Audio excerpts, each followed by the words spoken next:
Hello, everyone, and welcome to Comic Book Late Night Unlimited. It is I, Captain Logan, and filling in for Chris tonight for the entire program is Austin the Day Ghost. Austin, thanks for being here for the whole show this time. Yeah, no worries. Appreciate it, man. Yeah, no worries. Chris went to Las Vegas and it says he picked up some sort of bug there and is not feeling well. Oh, no. So he wasn't able to make it, but he should be back next week, and possibly in person. But I'm glad he didn't show up in person tonight, because I don't want to catch the Las Vegas bug. Well, yeah, that's the worst symptoms, like having fun, spending money, making money. I don't think that's the symptoms. I think the symptoms I thought are... it was the symptoms of the Las Vegas bug. No, I'm pretty sure the symptoms of the Las Vegas bug are addiction and spending money you don't have. And losing all of your money. And, like, maybe having fun initially, but then that goes away very quickly. And then having a fridge full of chips to figure out how you can cash it without paying taxes on it, and then losing it anyways. That's very specific. That's a Norm Macdonald story I've heard Adam Sandler talk about when they were on SNL, where he's like, Norm just had a fridge full of chips, and he was like, I gotta figure out how I can cash this without paying taxes. And then a week later, he was like, did you figure it out? And he's like, no, I lost it. That's fantastic. I've never heard that story. That's really funny. Yeah, it's great. It's late. I've had a long day. When you started with that, I was like, chips. Oh yes, those kinds of chips. Because I was just picturing like fridge full of chips, and I'm like, those don't go in the fridge. I mean, it's a bunch of cold. To be fair, neither kind go in the fridge. Yeah, because it's not like you put the money chips in your fridge either. That's just so Taxman can't find them. Okay, whatever. Let's get into new comics, shall we? Tonight, as always, we're going to talk about books coming out tomorrow. We're going to talk about books that we bought and read last week. We'll have a cover of the week, and at the end of the show, we're going to review a book that Austin suggested last week that we weren't originally going to review, and then the thing that SS Jerry asked for didn't end up working out. I wasn't able to easily get my hands on a way to read that, and so I'm going to ask him to pick something else for next week if he happens to see my community post or watches this show tonight or within the next week. And if not, we'll probably default back to Eddie Brock Venom, or Eddie Brock Carnage. Oh, no. Unfortunately. That's probably what will end up happening. So if somebody wants to leave a super chat tonight to request something, we'll go ahead and just have a queue and put it a couple of weeks from now. So we'll still accept those, especially because I don't know if SS Jerry will happen to see the show before then, because I don't even know if he's a regular viewer of this program. I think that was the first time he's left a super chat on this show. Now, that doesn't mean he doesn't watch regularly, but I just haven't heard from him on the show before, I don't think. So anyway, just want to kind of put my ducks in a row with that. But Austin had already put in a smaller super chat just to, I think, avoid us having to do Eddie Brock Carnage. And he asked... It was funny because I was like, I'd love to hear what Cap and Chris think of this. Yeah, and then it ended up being me and you.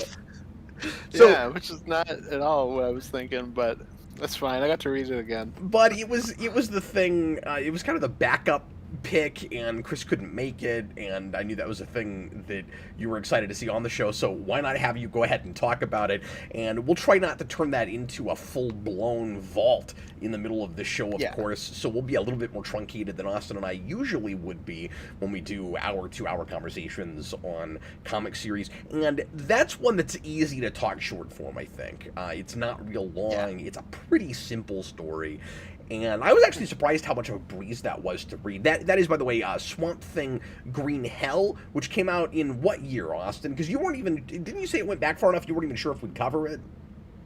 Yeah, so I actually looked into it and I didn't realize, but I think issue 1 came out in 21, and then there was like a giant gap between issue 1 and issue 2, and then like 2 and 3 happened. But yeah. Well, I could see why that book might have gotten delayed for art. Yeah, and I think artists I think he had like some personal issues or something where he had to like take a step back for a minute, That and happens. then like you said, that kind of art you can understand it being delayed already. Brandon Atkinson says Eddie Brock Venom has become lost media. Oh. Yeah, I know. I Hey, at least slipped. we have MJ Venom. I slipped in what I'd rather be reading. Not that there was ever actually a book or a story called straight up Eddie Brock Venom. But by the time he finally got the symbiote back again, it would have been appropriate to call it that. Because it would have seemed like it was a big deal when his name was involved in that book again. Yeah, exactly. I mean, it'd be a big deal now because he's not been Venom for a little bit, too. For a little bit again, yeah. Well, that's the thing is, Donny Cates feels like a couple of years ago to me, and it was like a decade ago now. Mm-hmm. Yeah, it's ridiculous how long that's been. Have we done in the interim anything with Anti-Venom? Because I mean, I know that was Eddie Brock, and I know that's not really a symbiote, but have we done some kind of goofy story where somebody else gets Anti-Venom? I wonder. If you count Insomniac, but outside of that, like adaptation, I don't think so. Not that I know of. Did the Spider-Man 2 game actually do Anti-Venom? I didn't know that. It's weird. I'm not a fan of it. It kind of ruins the point of the Black Suit saga, but whatever. No. Well, I'll play it at some point. At least you got Tony Todd. Yeah, but it also sounds like they cut like 80% of his recorded dialogue. So, dude, that's like the story of the last 5-10 years of his career. It's like that happened over and over again. Can you please stop depressing me? Okay, I'm trying to get into like an upbeat comic show. All you have is bad old news. That's all you have. I'm sorry. Mitty Blof put in a $5 super chat that says Superman is my #1 of all the Absolute books. What is y'all's thoughts on it? As a lot of people seem down on that book. By the way, first 14 issues are better than That Gun movie. I like Absolute Superman quite a bit. I know, yeah, like you said, a lot of people are kind of down on it, but I think it's really good. I was mixed on it, and that's why I've not continued with it. I kind of had the same experience with it that Austin has sort of had with Absolute Batman, except I quit a little bit earlier. I will come back to it eventually. I've just lost interest. I don't know. Like, my problem with that book is I'm really interested and kind of invested in some of the trappings with it, but Superman himself has not been the hook for that book. For me, I just can't get excited about him as a character in that. I mean, there's there's glimpses, there's moments, but I was liking all the background stuff with him more, like the early Krypton stuff, because I thought it was very interesting to have a Superman that actually experienced Krypton. That stuff I was really liking, and then once we get to, I mean, obviously from the start we're doing this, but like, just the regular present day stuff with him I wasn't as excited about. So I'm sure it gets more interesting as it goes. I only read the first 6, 7, 8 issues, but well, then 15 is just a new jumping on point where it's like you could almost jump on as a new reader on 15. Oh, interesting. That cover is neat. I almost bought that just on cover alone.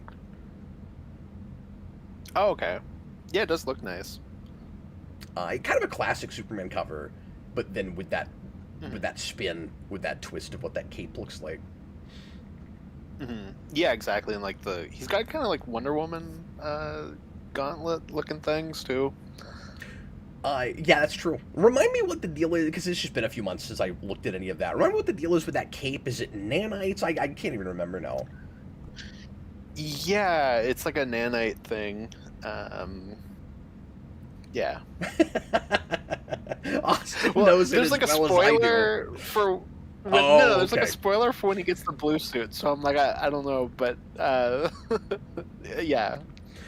Mitty Blof, let us know if there's a specific newer book within the last few years that you want to put on the queue for this show, and if anybody else puts in super chats later on that go above yours, obviously they'll get the pick tonight. But if you end up being the only super chat, or you put in more later on to go above anybody else that comes in, you'll get that. So anyway, there's the spiel with that, and let's go ahead and get into books coming out tomorrow, Austin. And everybody give me just a second so that I can screen share this so that Austin can see what we are doing. There it is, sir. And Oh, there it is. this is actually next week's. Hold on, give me a second. This is this week's stuff. So next week we're looking at the 11th, right? No, No, I'm it sorry. was, yeah, Tomorrow this is what we're looking at. That's The okay. 4th. Sorry, I don't always look real close ahead of time at these, but I actually did look at this earlier this week because I'm putting together a new digital pull list for my comic shop, and I needed to tell them what books I wanted. So I actually momentarily thought we had talked about this list already, but we have not. So anyway, let's go ahead and take a look. I've got quite a bit tomorrow. So speaking of Absolute Superman, that is tomorrow. So this is the second issue of that new story arc that Austin was talking about. And it says it's a crucial follow-up to Absolute Evil #1. I can only guess means why. I finally have to read it. I know immediately what that probably means. You know what? I might jump on with 15. I might do that, and then I might do what I'm doing with Wonder Woman, and just eventually I'll go back and catch up. But like Wonder Woman, I'm loving so much, and I've been going back and buying up the singles that I missed when they came out. That I was like, I'm buying these. I'm going to go and start reading it, even though I missed the whole Labyrinth arc. So I'll go back and read that at some point. I might just do the same thing with Superman. I mean, that makes sense. We're making a big deal out of Vertigo coming back on a lot of covers right now. Yes, we are. And it's cool. I'm glad Vertigo's back. I contemplated getting, because the first one is Nice House in the Sea, which is coming back. It's been on hiatus, I think, from issue 6, and it's coming back with issue 7. I contemplated jumping in and like getting all 7 issues, but I think I'm just gonna wait for trade for that, just so I can read it all together. Okay. Yeah, I keep seeing previews for this Bleeding Hearts thing, and I haven't actually read the preview, so I don't know what that book is or if it's something I would like. It doesn't look like my thing at all, but I haven't actually looked real close at it, so I know nothing about what it is, except I think gritty-looking art. It's a Vertigo book. I don't know. Is that the zombie one? That's the same writer as Absolute Martian Manhunter, I think. So that one, or am I thinking of a different one? I'm not sure. Dennis Camp. Yeah. Actually, there's a couple. I'll probably try a few of the new Vertigo books. So the first thing on my pull for tomorrow is Batman #6. And I was really won over with that last issue. I liked it a lot, so I'm excited to see where that kind of romance goes. This is a very brutal-looking cover, Austin. Like, I gotta keep this away from my kids. Eye looks like it's gonna pop out. Good lord, that's nuts. Just letting you know right away what you're getting yourself into, I guess. Monster Smash. But that Batman pose is very classic. Yeah, it is. Well, I don't think of Jimenez as a like grotesque violence artist. Yeah, but that's fair. It looks good. Like, he's good at it. I'm surprised to see him drawing that kind of stuff. And then somebody's gonna send me art where it's like, well, no, here's all the different times he's drawn beheadings or something. Absolute Green Lantern 11 is tomorrow. Ultimate Wolverine 14. Is that the last Wolverine? Probably. It's an odd number to end it on. It is not making a big deal out of it being the end. So, and I wonder with those if there's going to be any stragglers. Yeah. If there's anything I where think the Spider-Man's done. Yeah. Well, Spider-Man's about to come out. I think that's maybe next week. Okay. Next week or this week, but yeah, 24 is its last issue. Yeah. And some of these things, of course, started later. But I just wondered if there would be anything where, like, they didn't quite get their ducks in a row and you'd have a couple of months after the end of Ultimate Endgame where you'd still have some of these coming out. Yeah, well, and I think even that's, like, a couple issue miniseries, and we're only, like, an issue or two in. So, yes, like, it also gives some time for some of these to end as well. Speaking of that, this is, I guess, the best time of any to talk about this, because I meant to bring this new story up last week, and I totally forgot about it, but we've got the clarification, the... what's the word I'm looking for?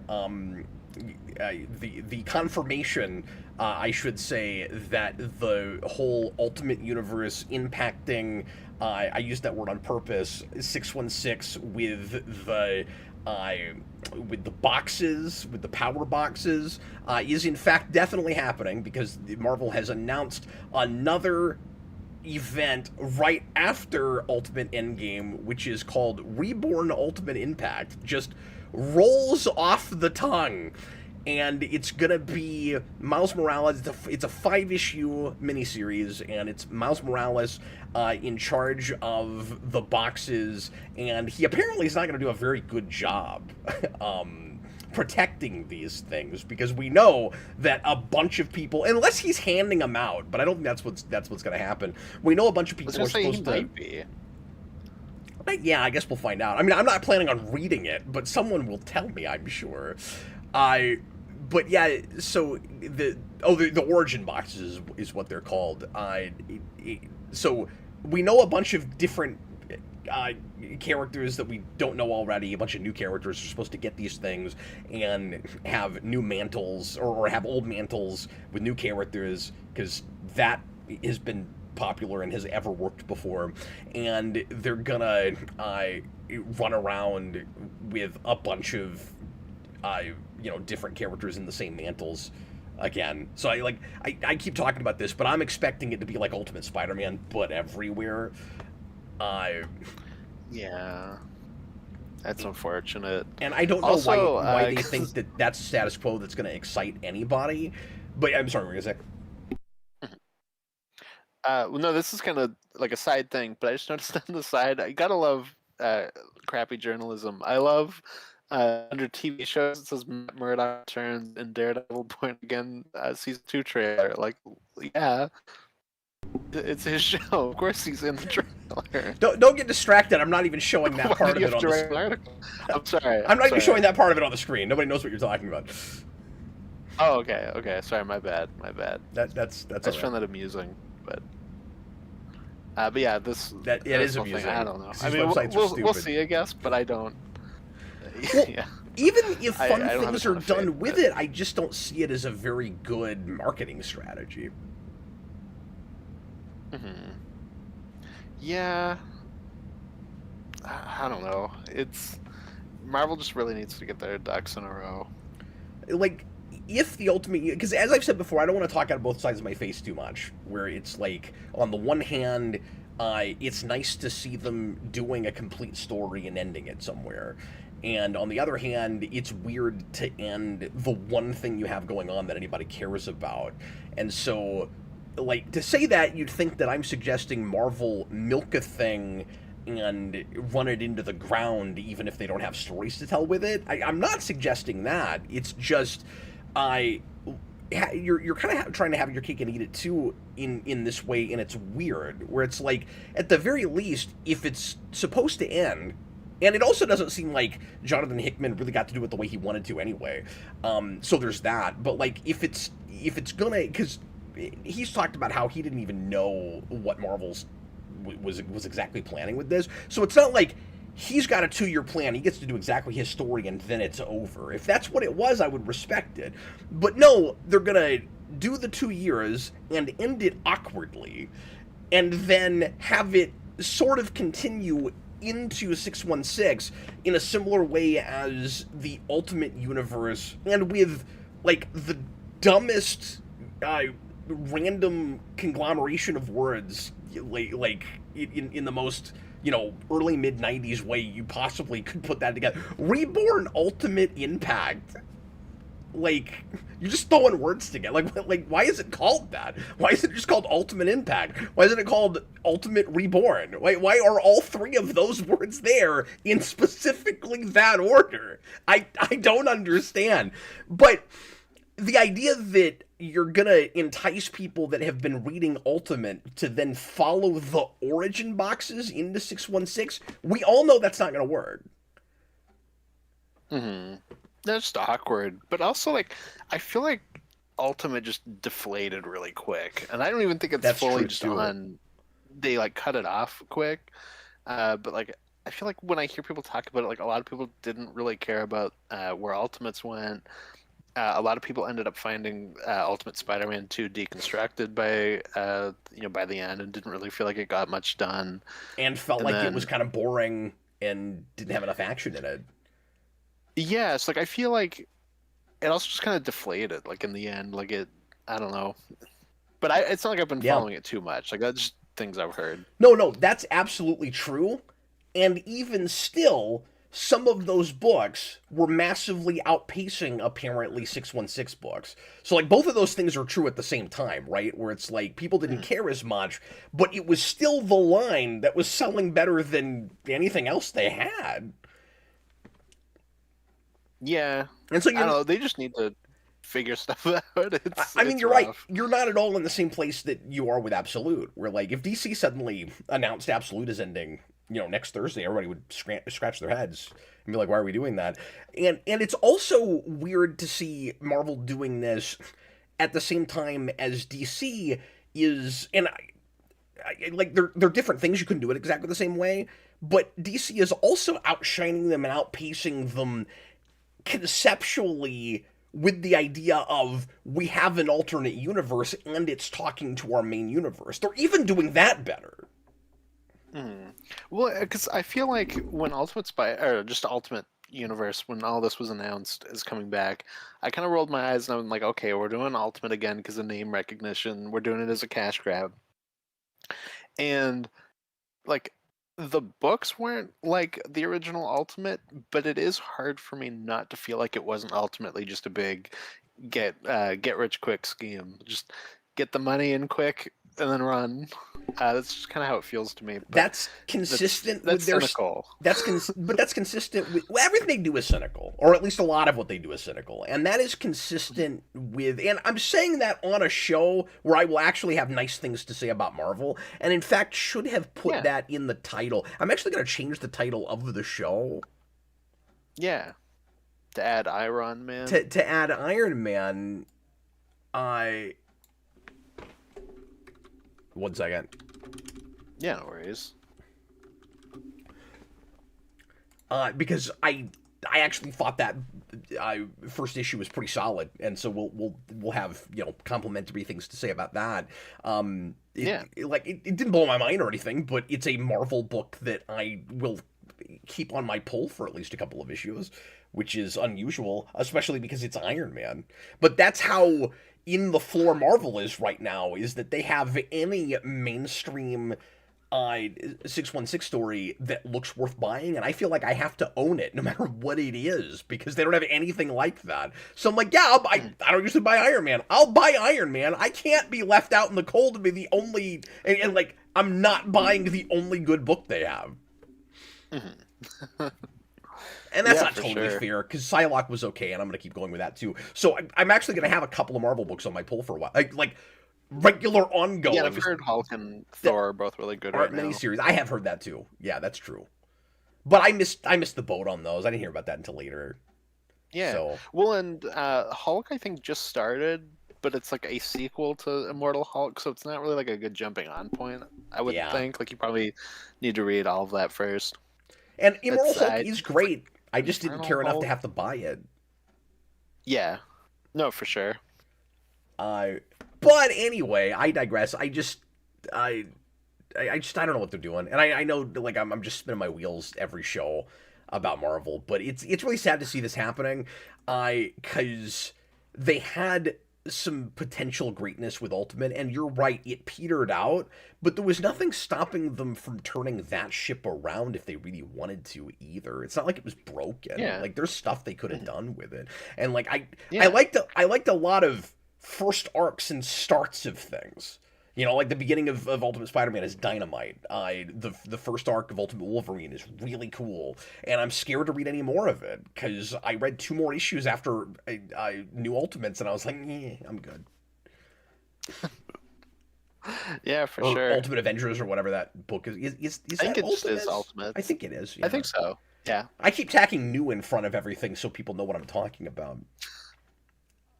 I know, it's so awkward, but anyway, that's the news with that. Nobody's gonna buy that. Somebody will buy that, I'm sure.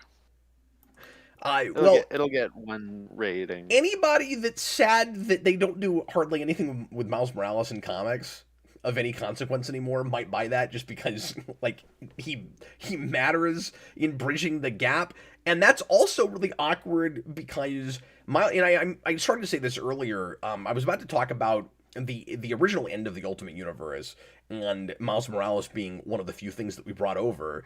So the only thing I can figure is that it's Miles because he's a holdover of the original Ultimate Universe. Yeah, But probably. that won't factor in story-wise in any way. I just feel like editorially that's probably the reason they thought of him. Yeah, and I mean it comes from the maker, who obviously is the other like big carryover. It's also possible that the Maker will be the one character that finally brings up the fact that the old Marvel Universe ended and Miles is in 616 from that universe but does not know his own origin story. It's possible all that finally comes up. I don't know. I just need the maker to be like, okay, Ultimates 1 and 2 are really cool, but what was up with 3 and then Ultimatum? Like, really derailed things. The Maker becomes the ultimate version of Deadpool where he just starts commenting on everything that happened in comics. He becomes comic book guy. He's just like, worst sequel ever. Other stuff coming out tomorrow. Knife Fight 4 is tomorrow, so that's the next thing on my pull list. Austin and I are both reading that. Ultimate Endgame 2 is tomorrow, so like you said, we're only 2 issues into that. That's also probably 5, right? I think so. I think it's 4 or 5. Amazing Spider-Man is tomorrow. Uncanny X-Men is tomorrow. Who is writing that right now? I think it's Gail Simone. Yeah, and I've heard, now that you say that, because I just couldn't remember what title was who. I've heard nothing but awful things about that book. Oh, no. Because that's the one, I think, that's like the 90s show team, right? Kind of? Or like, yeah, like part of that. Like a more classic-looking X-Men team. Because I think, like, Juggernaut might be in the main team. Oh, yeah, no, you're right. Nightcrawler is. Juggernaut's not there, at least at this point. No, he's on the other book. X-Men team. Oh, I see, okay. That's what I was saying. Like, they had, like, a more classic one, and then one that was kind of different. No, you're right. This is more classic, because it's Wolverine, Rogue, Nightcrawler, Jubilee, and Gambit. Yeah. I don't know how you messed that up. But again, I've not been reading it, so it's possible that people I've heard say that are wrong. I don't know. Yeah. I mean, I like Gail Simone, but I've not read any of that stuff, so I can't comment on it. And then DC KO Boss Battle #1. Did you know about this? Yeah, because that's where they're finally putting in all the weird guest characters.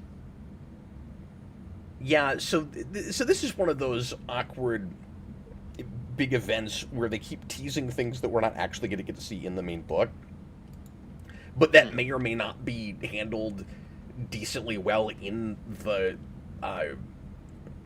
side books, because I've been hearing not great things about this stuff too.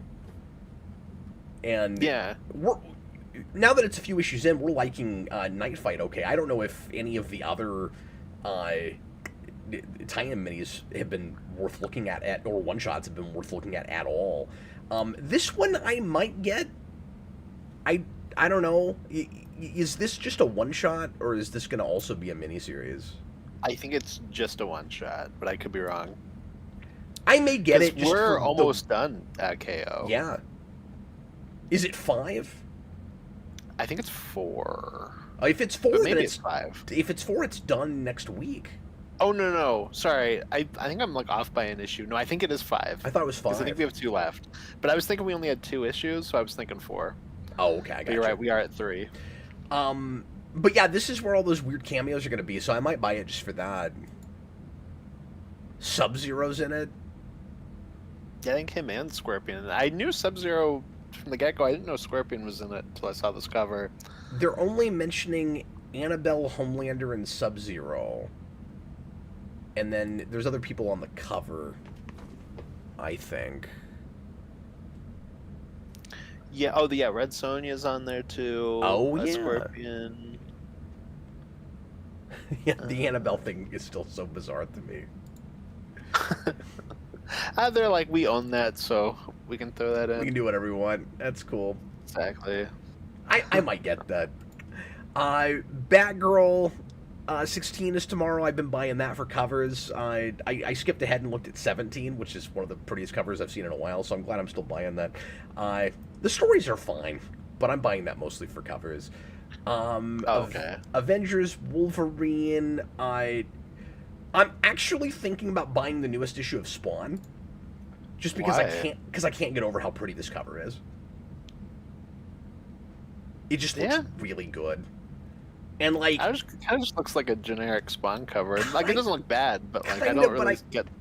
I like the colors. That's fine. It is purple. So It's like, the purple in it. Yeah, that gets me every time. I'm so silly, but I might actually buy that. JSA 16. What were you gonna say? No, I was gonna say just because it's on this line. Mikey J 7824 says that Nova book's good. Oh, okay. Good to know. Or a good time. That's not a thing I ever think to look at. I don't think my brain registered it was there. Well, yeah, Nova's not a character that I think of a ton, but like I love him in the Annihilation events. He's great in those. Here's Magic in Colossus. You know who's gonna buy that? Chris, of course. It's his most anticipated book. Just the stuff he wastes $5 on, man. And there's a Nice House by the Sea, which, like I said, is coming back for issue 7. Yeah, I hadn't even heard of that. Yeah, so that's a sequel book. I've read the first one. The first one's really good, and somebody requested it. We have to do it at some point. On request. But yeah. Yep. As opposed to this show. We take too many requests for different shows. Even we can't keep up with it. Okay, well, good to know. So we will inevitably end up reading that then. Cool. That Batman Static Beyond book continues tomorrow. I haven't heard anything about that. I don't know if that's any good, but kind of a fun idea putting them together. Oh, okay. And then so that's Batman Beyond and Static Shock, which seems like kind of a natural cross we've never done. And you would have thought maybe the TV shows would have done it, and that never happened, as far as I know. Storm, Earth's Mightiest Mutant #1. I thought Storm already had an ongoing. Did they start the numbers over and give it another title? Is that what's happening? Well, it might be because I think she had a title for that Age of Revelation thing. So this might be now a different book outside of that. Maybe the idea is some of those were supposed to like set up characters and concepts for ongoings, because I wasn't sure if those when they were first announced, those were all minis or not. I guess they were. Because it's like we're already past that. I feel like it was just yesterday we were making fun of all the Age of Revelation titles, and now they're all done already.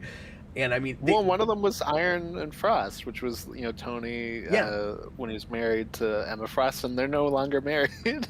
Which is weird because those books were all set in the future, I thought. Oh, I'm not sure. I don't know. Because remember, it was like it was like X years in the future. Yeah. Well, for that, I guess specifically, yeah, I have no idea what's up with that. But they were married before that event. No, I know, but I thought the idea was they would stay married, and then in the future, and then they're already broken up now. So I don't. Oh, they changed the future, so now they're not married. So the whole thing was all good things or something. Okay. But anyway, and then I heard that Age of Revelation, most of those tie-ins had nothing to do with that actual event. Oh, beautiful! Except for the fact that they were set in the future, but I didn't read them, so I could be totally wrong about all of this. Sonic the Hedgehog 84 is tomorrow. That's on my pull. And it's it's the girl from Frontiers. I know, it's pretty crazy that she's going to be in the comics now, and I'm kind of excited to see what they do with her. That makes sense because Flynn worked on that game. Oh, so I didn't he's even like, know I'll that. bring over this thing. That's cool. Was that Sage? I think it's her name. Oh, I have no idea. I just recognize the look. Spirits of Violence. I'm going to make fun of that title every single time. Twilight Zone is tomorrow. I have so far kind of dropped that book, but everybody said really great things about 3, and they've still got copies at my shop, so I might catch back up. I don't know. Godzilla 7 is tomorrow. You're reading that book, yeah? Yeah, I'm nervous after the ending of 6, but not nervous enough to be like, oh, screw you, I'm dropping. Uh, but I'm cautious. We'll see. Yeah, that sounded kind of nuts. That's the one issue of that I've bought because of the Death of Superman variant, but I didn't actually read it. I just have it. hmm Well, then you have the ultimate like, am I buying this with what's next to it? Not the Turtles one, but we're starting the next Marvel vs. Godzilla miniseries, which is Infinity Roar. Yeah, yeah, I saw that. Well, and then I was like, okay, am I gonna buy this? And then I clicked on it, and it was like, The Adventures of Godzilla and Null Through Space. And I'm like, I don't have to buy this. Nola's putting me off to stuff right now too. I'm like, I don't hate that character. I just don't need it all over everything. Like, Well, yeah, and I don't even really care about Null. I'm just, the last one was so not great, and then it's like, following that up with then Godzilla's hanging out with Null. I'm like, I don't care. well, some of it for me right now is just the weird oversaturation of it, where it's like suddenly it's Null here at Marvel, and it feels like this really weird, desperate attempt to get people to read books they wouldn't otherwise read, and it's doing the opposite thing for me. So like, Null is in the last issue of the Red Band Marvel Zombies book, which I should have been reviewing tonight, but Marvel, or the distributor I should say, screwed my shop, and they didn't give them half of their order last week, so I don't have it yet. I'm gonna get it this week. And then Null also I took over that 2099 The End book, which I liked the first issue of quite a bit, and then it just turns into Null. So I don't know if I'm going to buy the rest of that mini, because I just can't get excited about that. I don't know. And this then new current era for Marvel is null and void. Well, see, you say that, but I think there was some goofy, punny title like that they used for something. It wasn't Null and Void, but it was something like that. Mm-hmm. There's Was even... it as bad as Infinity Roar? there's even I think maybe a third book that I was interested in, but then there's Null, and I'm like, I don't know if I care enough. Mm-hmm. Yeah, for sure. But anyway, moving right along, we'll finish this up real quick and get into our books from last week. Oh yeah, there it is. There's Infinity Roar. Infinity Roar. Yeah, I got Turtles, Godzilla's tomorrow. We're both buying that. So quite a bit for me tomorrow, and I think the week after I have even more. I think it's a couple of pretty stacked weeks for me. Yeah, and I'm contemplating picking up that Conan book, to see what that's like. Because I've been reading, I got like a big book of the original stories, in prose. For Christmas, so I've been reading through that. So I'm like, I might pick that new comic up to see if it's any good. I don't know if that's going to be a good jumping on point or anything. No, I might start from the beginning. Oh, I see. I I thought you meant just tomorrow. I'm going to start with 12. Oh no. Savage Sword. I might try the number 1. I was wondering because that was like the next thing that came up was 12. You're like, I might try that. I'm like, at 12? No, I just saw that book, so I was like, I might try that book, but no, I'd start at number 1. Image is putting out something called Dork. Look at this. Half dwarf, half orc. It's Dork! That's kind of clever. I love Dork. He looks cool. Yeah, it's real throwback. That looks kind of neat. I might try Marvel this stuff. That looks like a U-book. I like these variants. Yeah, this looks fun. But yeah, this variant especially is real, like, late 70s, early 80s Marvel. Yeah, looks neat. I like his little unicorn pal. That unicorn looks horrifying. Yeah, it does. It looks wonderful. Anyway, so yeah, try out Dork for us. Tell us what that's like. Yeah, definitely. I'm gonna wait till issue 12 and then try it. Turtles Battle Nexus 4 is tomorrow. I somehow missed 3. I thought they skipped 2 weeks, but they skipped 1 week, and I don't know how I missed it. It was a couple weeks ago, so I'm gonna have to put that on back order.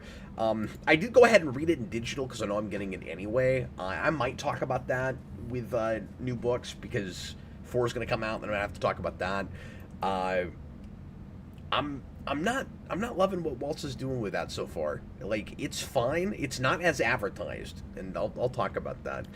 Planet of the Apes. Oh, okay. Fantastic Four is tomorrow. I mentioned when that was first announced that seemed like kind of an interesting potential cross. I'm buying enough tomorrow. I'm probably not going to get that, but I'm curious about it. I might read it later on after it's collected. Mm-hmm. That Ripcord cover looks cool. What's that? Ripcord from Ignition Press. This is a Cullen Bunn, and this is a press that I more and more keep seeing things pop up from that I had never heard of before a couple of months ago, and I think this is maybe an outfit that Chris is more familiar with. Okay. That makes sense. He knows like a lot of like pretty obscure stuff. Yeah, he's like pretty knowledgeable about that. Indie things.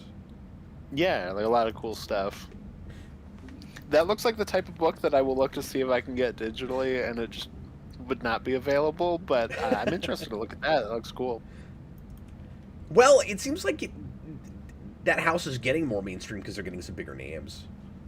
Mm-hmm. Like, they've got Bunn, and then they've got the guy that did some of the DC Bombshell stuff. Okay. Yeah, maybe.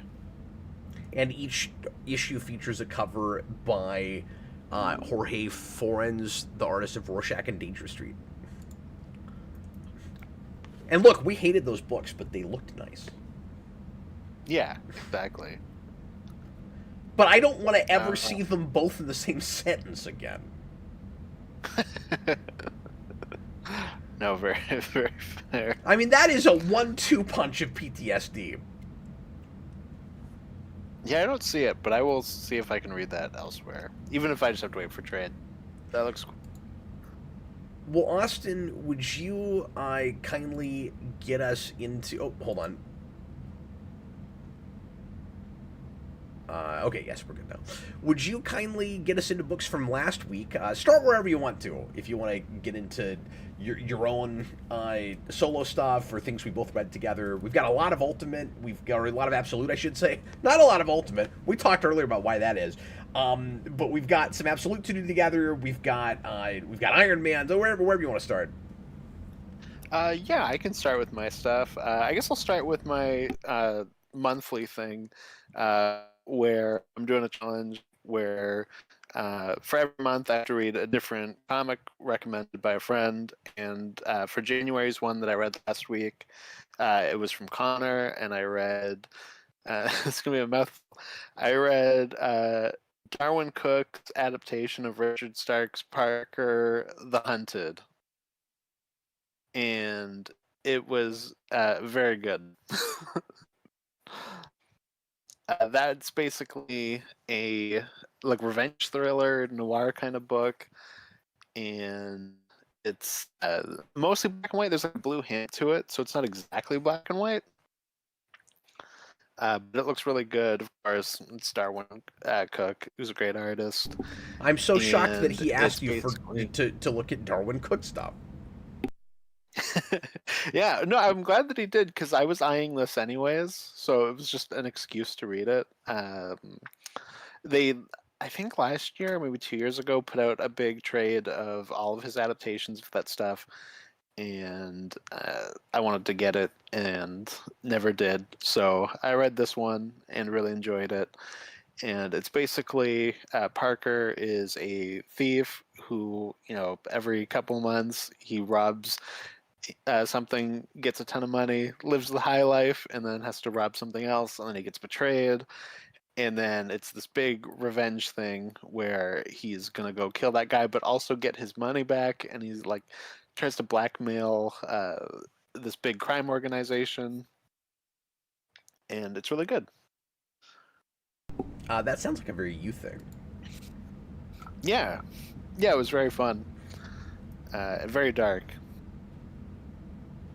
Next up, I will go with Godzilla Starship #4, which is a book I've been very on the fence about because it's not like fully grabbed me, but I thought this was one of the better issues of it so far, and it had Space Godzilla, which was cool. You got like the and same it's thing I've kinda got just- with Casey Jones and Shredder, where I'm like, I'm just far in. I guess I'll just keep buying it. I mean, if it's like past a certain point and it still just doesn't grab me, I'm just gonna drop it. Like I don't feel that strongly on it. Like it's fine. Yeah, but would you do that if it was only 5 issues? If it was a miniseries, no, but it's an ongoing. Oh, okay. So, But that's what. See, I thought because this was a of that. miniseries. That's what I've been having lately with miniseries, where it's like, if I buy 3, I'll go ahead and buy 5, no matter what the quality is. Yeah, exactly. Well, it's like Mike Myers' Netflix show. There's like a certain point. Jeremy Irons is like an intro for every episode, and it's like halfway through. Jeremy Irons is like, "Look, you'd be a real a-hole if you stopped watching it now, so you might as well finish it at this point." That's awesome. So we both kind of have that with miniseries. That's really funny. Yeah. So yeah, that one was all right. Next up is Absolute Flash #11, which is getting pretty crazy. It's it's almost the end. Like next issue will be the end of kind of the big what it's been doing stuff with Thawne. So it was kind of setting up the finale for that. It's a neat cover. It is, yeah. Yeah, Wally's stuck in this other dimension. It kind of reminds me of Fant4stic, but not awful. We have like this kind of other realm that they go to, and then Reverse Flash is kind of Doom-y, and that he's been there for a long time, and it like messed with his DNA, and now he's this giant monster, and he's basically saying, "Oh, I know, right? That's the worst." And you get a ton of fun action with the rogues in that issue. So is Absolute Green Lantern like the only Absolute book you haven't really bought any of? Or have you even bought some of that? I've been buying it. I have catch up.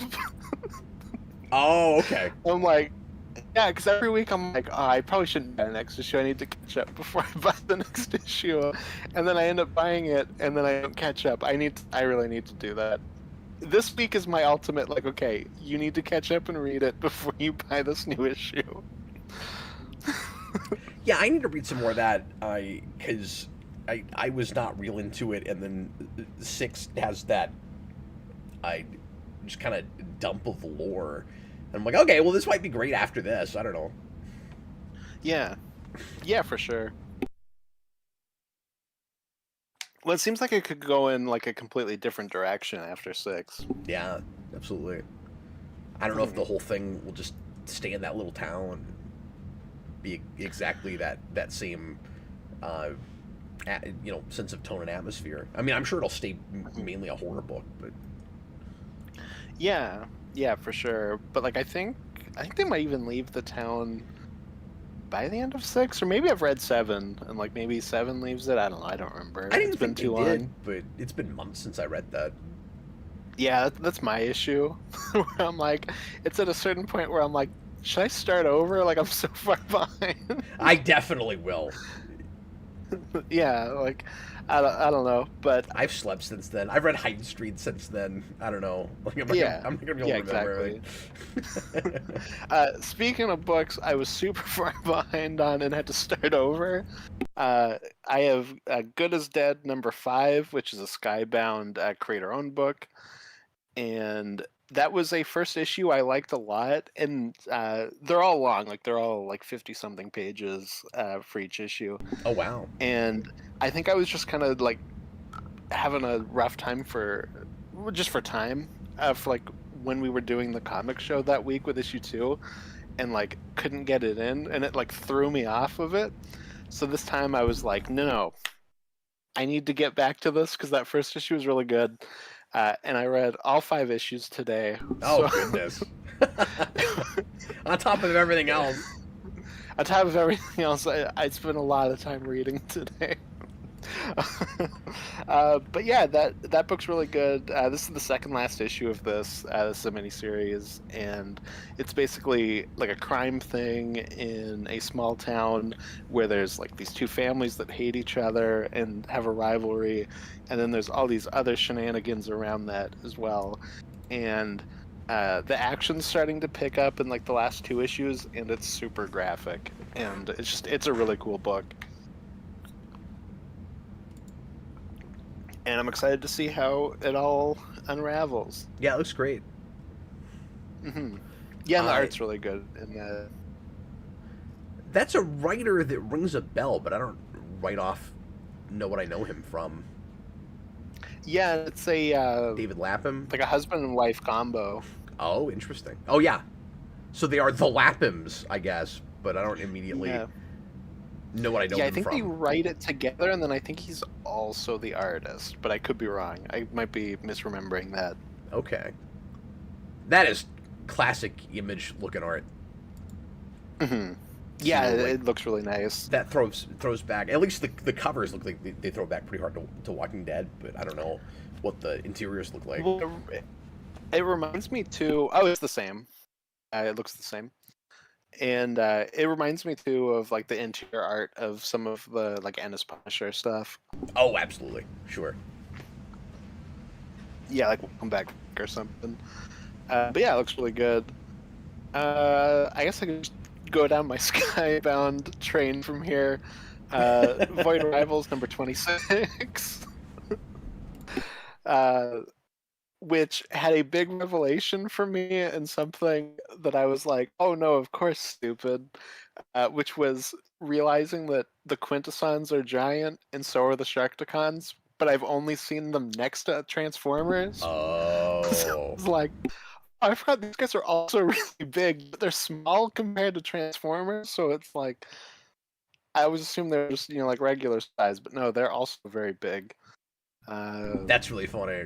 But yeah, but you don't get. Exactly. To be fair, you don't get much of a sense of scale for them in the comics, at least.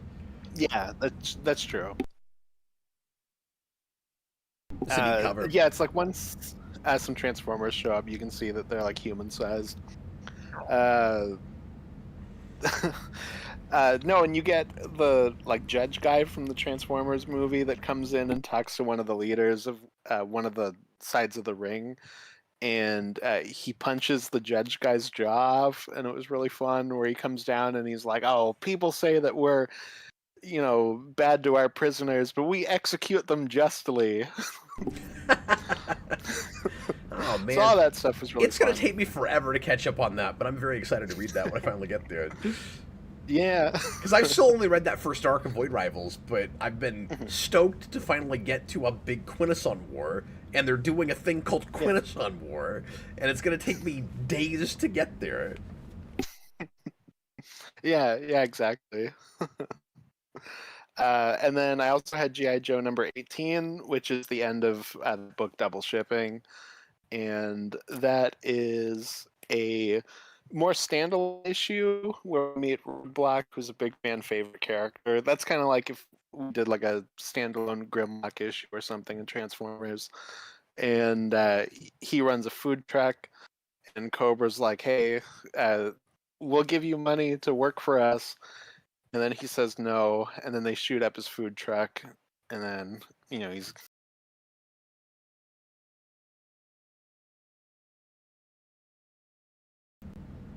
And then, like, big shenanigans at the end with Cobra Commander, which has me excited for the next arc. Look, you don't mess with that man's food truck. Yeah, exactly. That's basically what happens. They like drive a Jeep into where his food truck is with a turret, and he just picks up the Jeep and flips it, even though he's a regular man.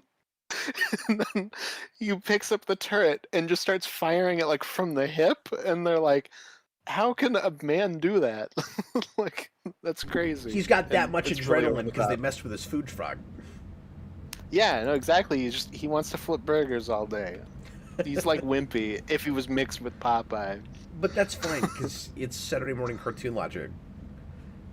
And I mean, I know Exactly. those books get pretty Exactly. serious, and so they're like striking exactly that right balance. It sometimes probably feels like cheating, but like that's what would happen in that show. Is that just a regular man could pick up a turret off of a ship? Yeah, well, that's the balance that I like in this stuff is that Yeah. it still remembers that it is a Saturday morning cartoon. Like the first arc of GI Joe, Cobra Commander's scary, but like his main plot is he has a bomb that when it goes off, everyone in the radius like worships him, Yeah, you told me about that. and that's just an '80s cartoon character villain plan. Like that's so silly.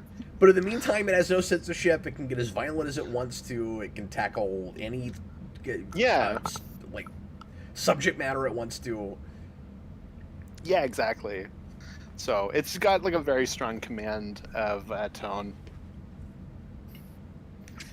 And I think that's it for stuff that I have just on my own. So whatever you want to jump into. Well, let's go ahead and start with Iron Man. Yeah. Because I was really curious about this book. Again, given that it's Joshua Williamson going over to Marvel, and whenever I'll go in and try an ongoing for them, I tend to find it to be lukewarm to bad. And Williamson's done really good work lately at DC. His Superman run has been Dynamite. I'm not caught up on that, but I've really liked what I've read of that. And so he seemed like potentially a cool fit for this. First of all, it's a really nice kind of classic looking cover that really grabs you. So like even if this ended up not being great or my thing, I kind of wanted it for the cover. It's, it just feels like I don't want to say like old school Marvel, but just kind of classic Iron Man, classic Marvel stuff. And Yeah, I love like the two-sided one where it's got like that and the it's like him on one side and then like a bunch of other characters on the other, which I'm guessing is the back of the issue. yes, they did do that. And so on the back, it's got a lot of the major characters that feature mostly the ladies, because there's a lot of ladies in this book, and Tony Stark has slept with the majority of them, naturally. Which is why Citizen V in this has to be a lady to fit in with that, and same with War Machine. I still can't believe we're dealing with Citizen V after we reviewed the first arc of the original Thunderbolts last night. It's hilarious. I don't know, it's perfect timing. So I thought this was really solid. Like I said, it didn't blow my mind or anything. But it's not like everybody must be reading this book. It's that amazing. But it's kind of like just back to basic quintessential superhero storytelling in my mind. And I am of two minds about the big complaint that a lot of Iron Man fans are having with this, which is it's too movie Tony Stark. Because that's true, and I want to be irritated about that. I'm also not a giant Iron Man fan, but I know the difference. You know what I mean? And so, like, I feel like I should be irritated about that. And the reason I'm kind of going with it is my favorite version of this character probably is the movie version. So, like, this actually is a good in for me. I feel like I'm almost feeling like I should be outraged in like on behalf of actual Iron Man fans. And then I'm looking at this and going, well, wait a minute. Like, I feel very at home here. This is kind of more for me than it is for those fans. And then I don't like that doesn't feel right to me. But at the same time, people that for over a decade have really liked those movies and liked the Robert Downey portrayal. It is a really good in for them. And what's cool about it is it's like if the movies did more of the Iron Man lore and his rogues gallery and the cool trappings of Iron Man. So this read to me like the sequel we never got that we probably ought to have gotten.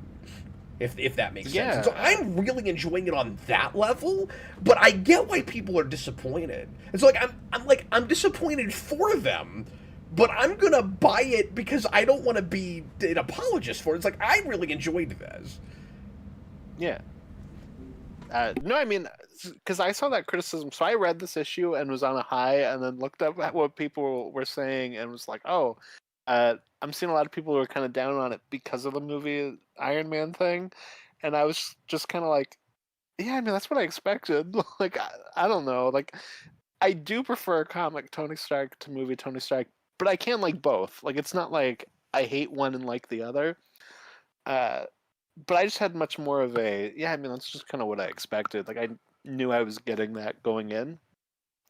But like you said, the other trapping stuff was part of what got me excited. Like, I'm excited to see what Williamson does with Iron Man villains, because I think Iron Man has a very underrated rogues gallery. And I'm very excited that Madame Mask is doing stuff, and I'm excited to see where that all that goes. And I don't know, it was a fun issue. Like you said, it's not anything mind blowing or like, this like amazing, like, oh my god, brilliant issue one, but it's really fun.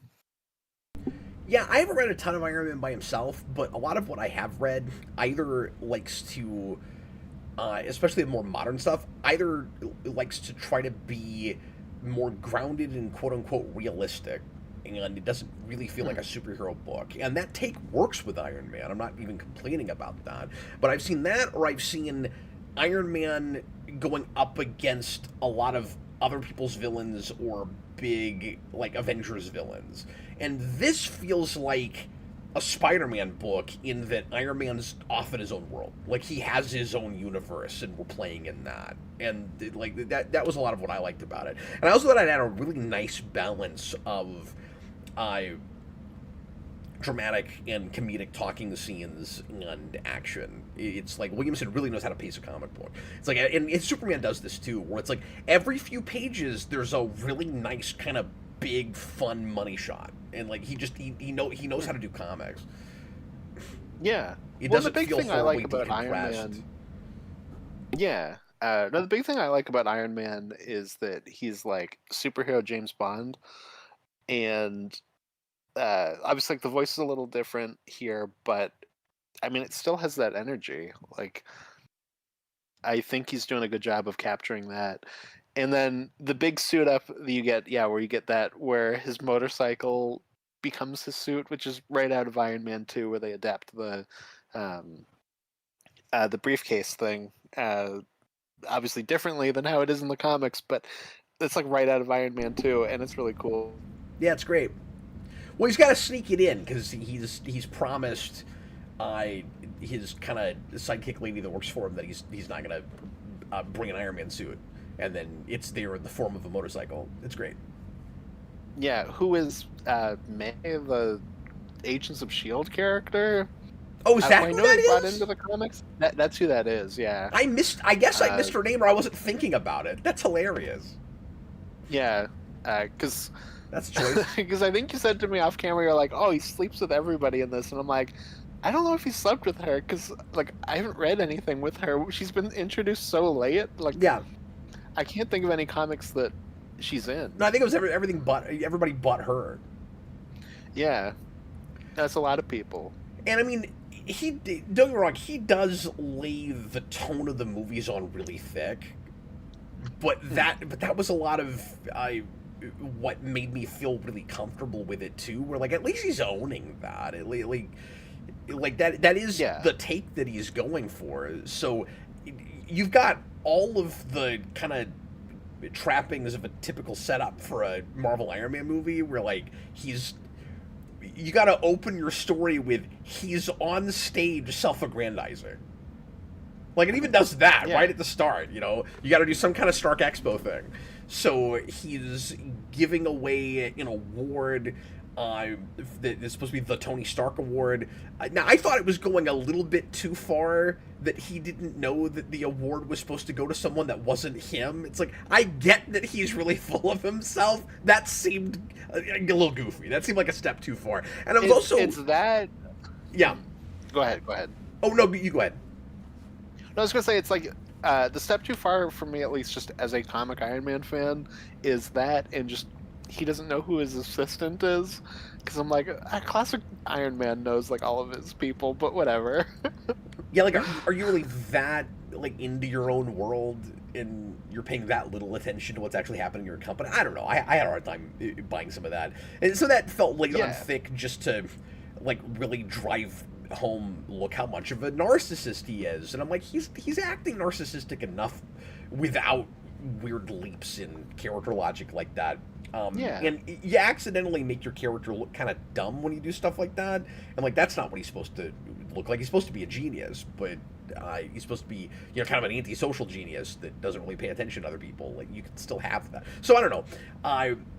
But then there's a lot of other movie stuff, like the chef at this place decides to bring him his own meal, and it's an American cheeseburger, like an Iron Man 1, because of course it is. So I don't know, like, I was just very at home with this.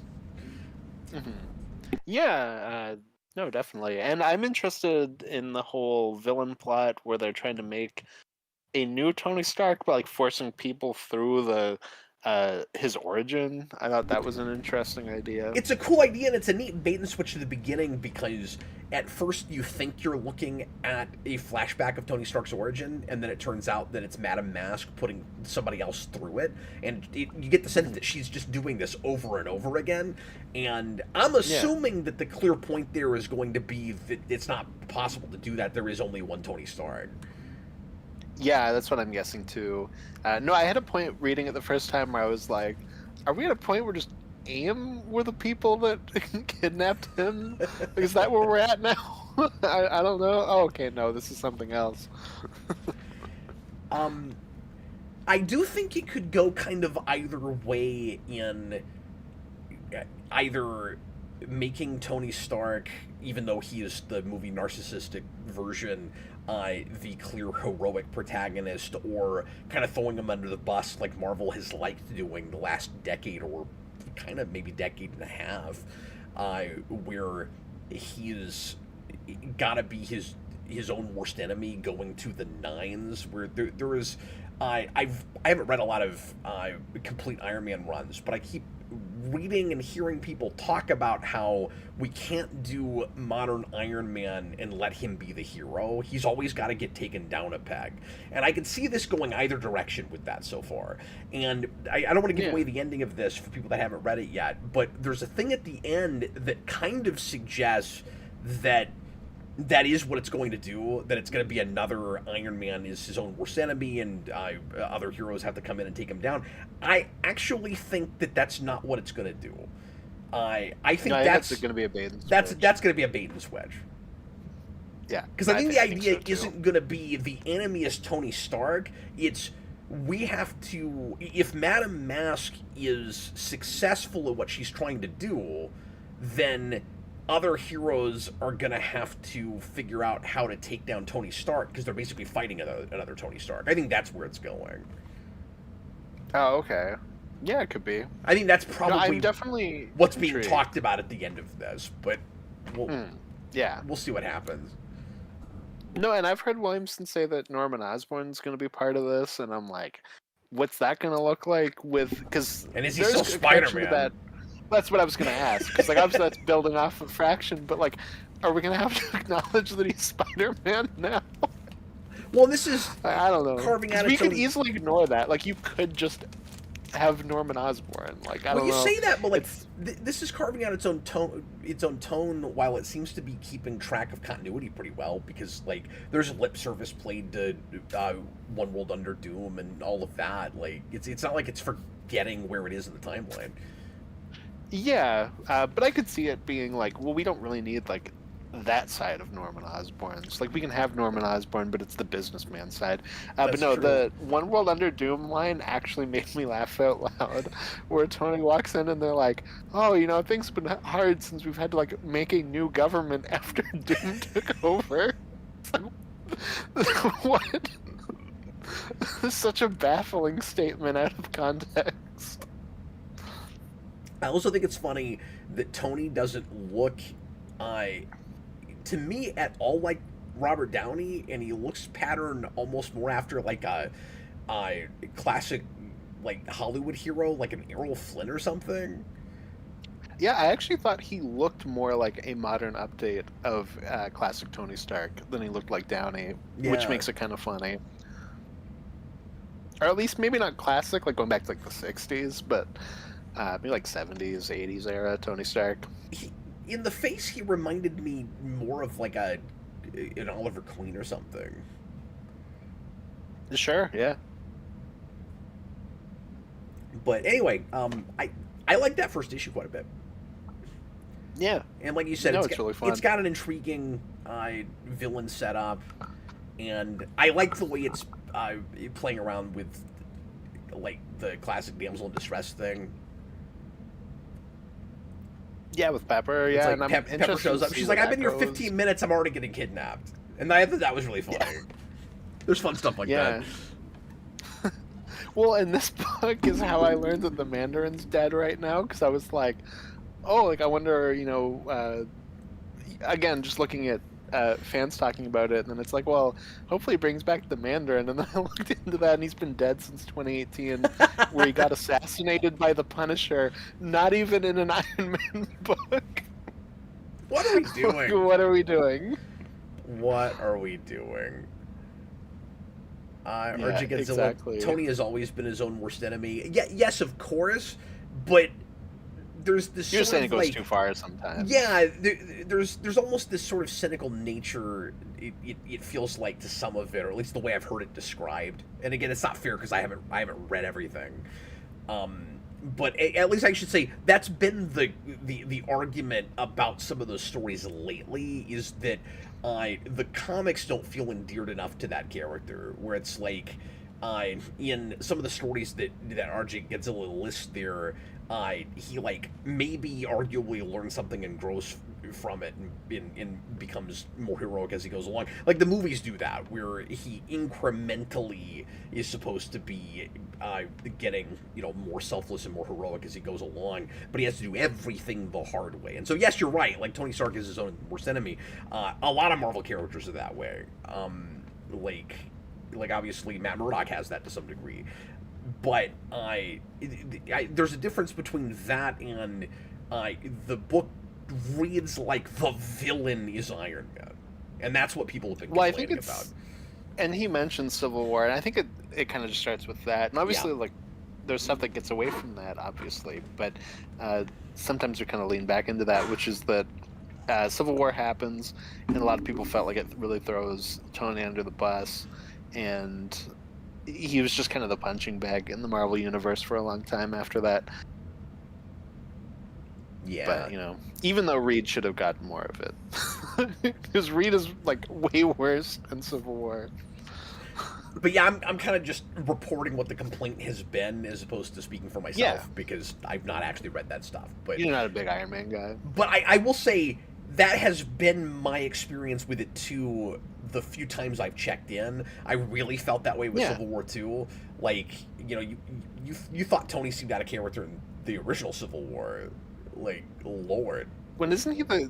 I thought he was the good guy in that. Is he not?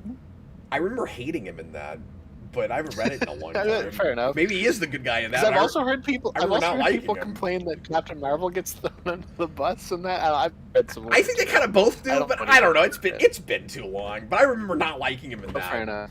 At all. No, at some point I've thought about doing the Denny O'Neil run for a vault, because it's basically Nightfall before Nightfall, and it's kind of interesting. Oh, sure. But it's also so long, like I don't even know how to break that up. Like it's awkward. I'd have to look into it. Yeah, I mean, we could just sample it, I guess, but... Yeah. So, I don't know. But anyways. Well, should we go ahead and do our ultimate stuff? Or our absolute stuff, I should say? Absolute stuff? Yeah. Except, yeah, I think that's all the list of what we have. Together, yeah. And then I've got a couple solo things myself. Oh, yeah, true. Sorry, you're cutting in and out a little bit, but hopefully it catches Oh. up. Oh, is it still happening or Yeah, it's a connection is it thing. okay? It's been hit and miss the whole time, but I mean, I can try dropping out and seeing if that fixes it. I don't know that it will. It's been the whole show. Oh, I If have it, to look into getting if it gets real maybe a bad, new I will headset. suggest that. But anyway, Okay, sounds good. Austin, tell us a little bit about. Well, first of all, did you read? Because I know you've been talking about dropping it. Did you read the Absolute Batman crossover with Wonder Woman? Yeah, I've got Batman, Wonder Woman, and Manhunter. Okay, well, start us off with Batman, and then we can do Wonder Woman after that. They both came out Okay. this week because one got delayed, so it was really weird when you had. Because it would have been kind of fun if both of these had come out the same week, both of the Batman crossovers. But we got Yeah. Wonder Woman last week, this week, or Wonder Woman a couple weeks ago, and then now Absolute Batman and Absolute Wonder Woman. It's very strange. Yeah, well, I think Batman's had like a couple delays. Like, I feel like some of it's been like I know the Bane issue, like the end of that was delayed, but they also added more pages. Like that was part of why it was delayed. Well, But it that makes does seem sense like they've because had these like are a couple things. not only did they come out the same week, but they're caught up with each other number-wise. And Wonder Woman did not start at the same time as Batman, so they this should be probably at 17 or 18 by now. Well, I think they're pretty close to each other. Was it the same month? They're I might be wrong. I want to say they're the same month, but I wasn't there at like the start. one at the beginning, one at the end, but it might be a month apart. I can't remember. It's been Okay. too long. I didn't get into this stuff until Absolute Batman like 9 or 10. Hmm. Yeah, and then Superman gets delayed at the beginning because it was supposed to have a different artist, so like it kind of gets pushed off. I think maybe a month or two. But anyways, I'll have you get into yeah. this, but first, can I talk about how amusingly misleading the cover is? Because it really makes me laugh. Because you read Batman's appearance in Absolute Wonder Woman, and they get along swimmingly. I mean, like, they're very different people, but there's no interpersonal conflict whatsoever. And then they're staring each other down on this cover, and Batman says, "Go to hell," with a question mark, which is already funny because that's where she's from, and so obviously that's kind of the joke there. And then it turns out that this is also an issue with no interpersonal conflict between them whatsoever, and they get along perfectly well, and they just have to do a mission where they kind of go to hell together, and that's what he's talking about. But like, this doesn't happen. Like this kind of stare down where they're not happy with each other is not in the book, and it's really funny to me. Yeah, no, for sure. No, like Cap said, Batman, he needs to go to hell. He needs to find a way to make Killer Croc not a crocodile man.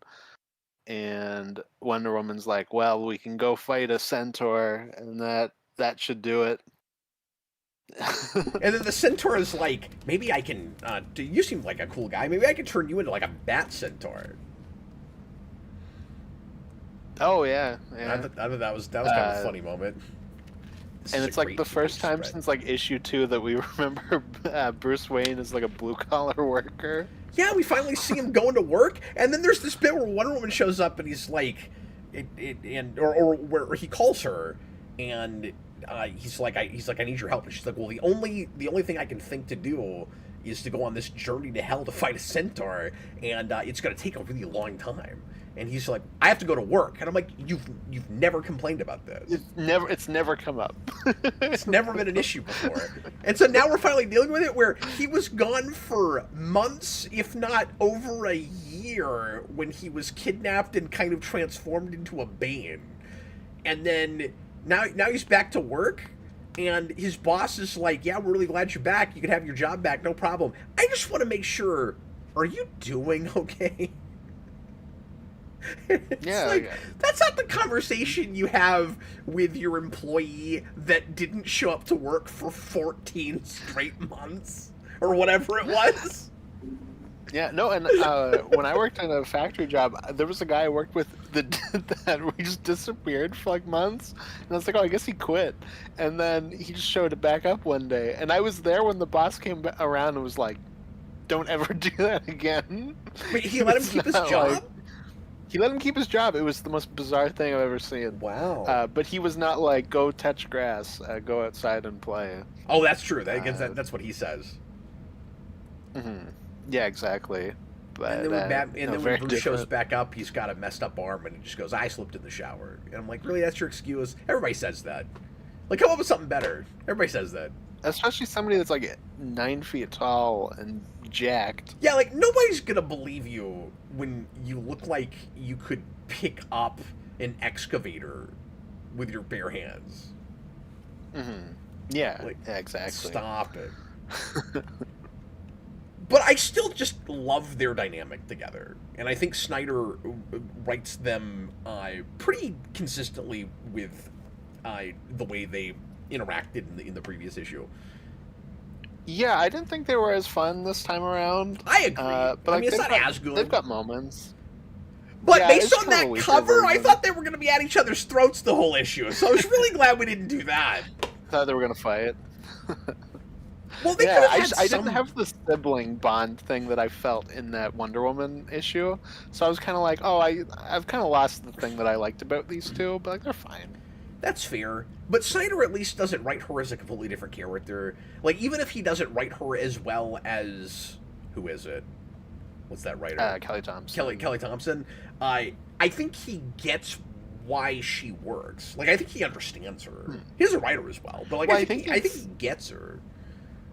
I think it's just a case where Kelly Thompson writes writes Batman more the way that she writes her book, and then Snyder does the same thing with his. That's true. And because I like one of the books more, one of them's hitting me more than the other. But I think that's all it is. Like, I think it's just the character's slightly tweaked to fit each writer's writing style. I think it's just that. Well, can I tell you the biggest issue I had with this comic? What's that? Batman or Bruce goes to visit his friends that have all been mutilated and ruined by Bane, and Penguin just freaks the hell out on him and opens up He's got like a dark man mouth. His scary monster mouth freaks out on him, and then the very next scene, and then like he and Penguin and like Two-Face are kind of bonding a little bit, so you can tell we're getting closer and closer to they're all gonna turn on him pretty soon. And then the very next scene, like it feels like there's a scene missing, because the very next scene, he uses the device that or the mystical amulet or whatever that Wonder Woman gave him in the previous issue to summon her. And it's a big deal that he summons her, because he can only use it 3 times, and he's doing this to save his friend. And he goes, I've got a friend that's in really like bad shape and has kind of become a monster, and I need to change him. I thought he was talking about Penguin, because that's who he was talking to the last scene, and he seemed really upset that the Penguin is as mad at him as he is, and then he's talking about Killer Croc. And like, it makes sense, because that is a thing that we've been dealing with.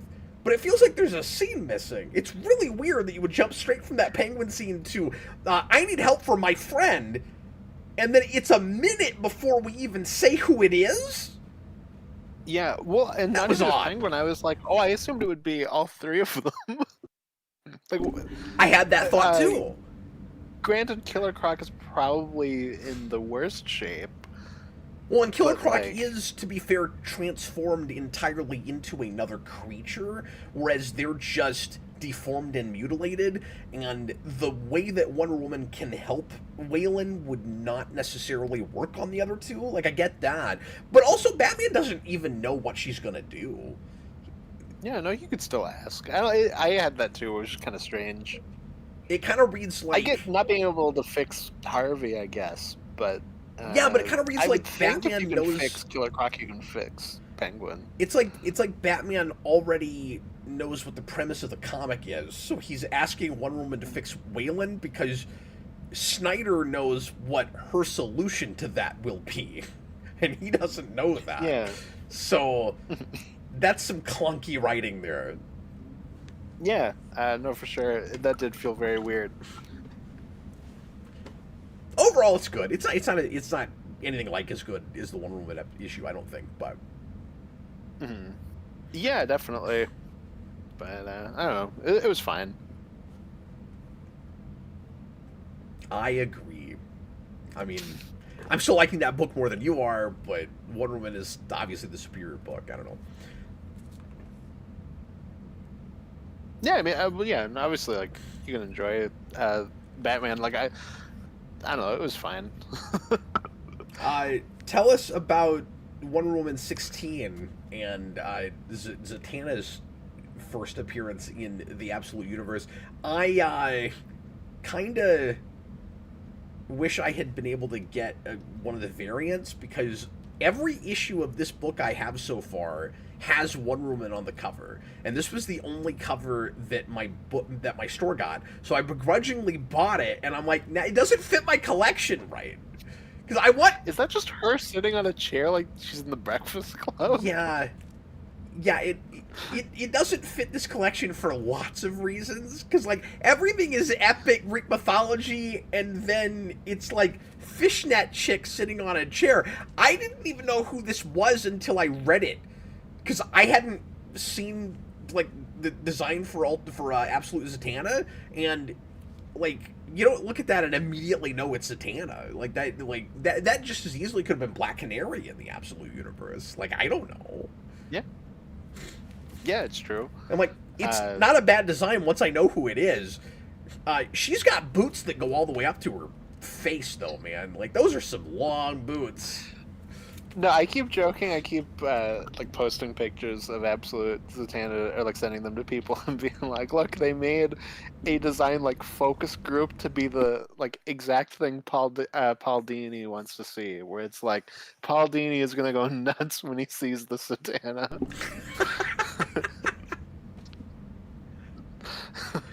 Nico Spoto, just back on Batman for 5 seconds, says he likes that Harvey got the blue skin and longer white hair, similar to TAS. Yeah, I had that too. I always like that he's blue got phase. Like, really long hair. Yeah. Yeah, Sam, I like the blue phase too. Anyway, but what'd you think of that? It was cool. It reminded me oddly of the second Scooby-Doo live-action movie where they go to the museum. And like they're hanging out there, and then Zatanna attacks at the museum, and we're gonna get to see crazy stuff with her. Yeah, it's a lot of setup. Yeah, and Zatanna was set up maybe like 5 issues or so ago now. So like it's cool to see that kind of paying off now. Yeah, and I missed that. And it's cool to see Wonder Woman villains that are with her. Yeah, like I guess you're getting a Cheetah before Barbara becomes Cheetah, if she ever does. I still think it's possible that this Barbara Minerva will never become Cheetah. Well, so that was spoiled for me before I read the issue. Like a couple days before, I think I mentioned this to you before. Like there's been some issues recently of people breaking street date and then posting stuff. Oh no! So that was spoiled for me beforehand that Cheetah was there. But how it was spoiled to me was, oh man, like is it Barbara? Is it somebody else? And like people who were like, I've read the issue. Like I don't know. Like is it her? Is it not? I'm like, she's in that scene, like standing on the other side of that Cheetah. But there are other versions of Cheetah, so like it is possible to get her as Cheetah at some point. We'll see. Yeah, that seems like a theme with this book right now, is villains that you wonder if they'll ever actually become villains. Yeah, and I think at this point I've settled that Cersei probably won't, but I still think that Minerva probably will. Or if Cersei does, it'll be like 30 issues in or something. And, and it won't be that she was all along. Like, something will break her or something. Yeah. I know, that's a good call, too. Or, like, maybe she'll get, like, forced into something. Like, something will happen like that. Because I assumed from the beginning that, okay, she's good in the past, but she's probably going to be evil in the present day. And then we get her in present day, and she's not, so... Braden maybe wants in to the know future. how Absolute Zatanna is different from Mainline. Well, so far she's a bad guy, and she leads the Suicide Squad. Or she leads Yeah. something called the Suicide Squad. I don't know what makes them the Suicide Squad yet. Because I don't know that they're going to have bombs in their heads, or that anyone is coercing them and making them... I don't know. Because so far, they've literally just shown up. We don't really know what they are yet. Yeah, I think when we see Zatanna the first time in like that other issue from before, I think she's like in chains, like she's like a prisoner. Oh, So we okay. might have an aspect of that, and Dr. Poison has some of that as well, but is also kind of working willingly to some degree with Veronica Cale. So like there might be an aspect I of missed like she's that. got these people that she's So- captured. So do you think And Veronica Cale is our stand-in for Amanda Waller, then? yeah, it could be. It could be a case where they're evil now, and then maybe you get an Amanda Waller that then makes it like if you wanted to spin it off, maybe. Then like Amanda Waller kind of takes it over, maybe. Oh, Nicholas Bodo says, interesting how Veronica Cale is revealed to be the Absolute Universe answer to Amanda Waller. I didn't get that from it, that it was, like, where is that revealed if it's revealed? Well, it's just the fact that she's like controlling this group. So I she's, missed like, the that she was stand-in actually there. controlling them. Is that in there? Mm-hmm. Yeah, exactly. We see her doing like kind of operating on whatever that like scaly character is. We don't have a name for that person yet, but whoever that is. I read this at the library while I was dealing with my children, so I might have missed something.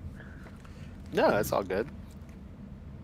I also But, read this when it first came out, so it's not super fresh in my head.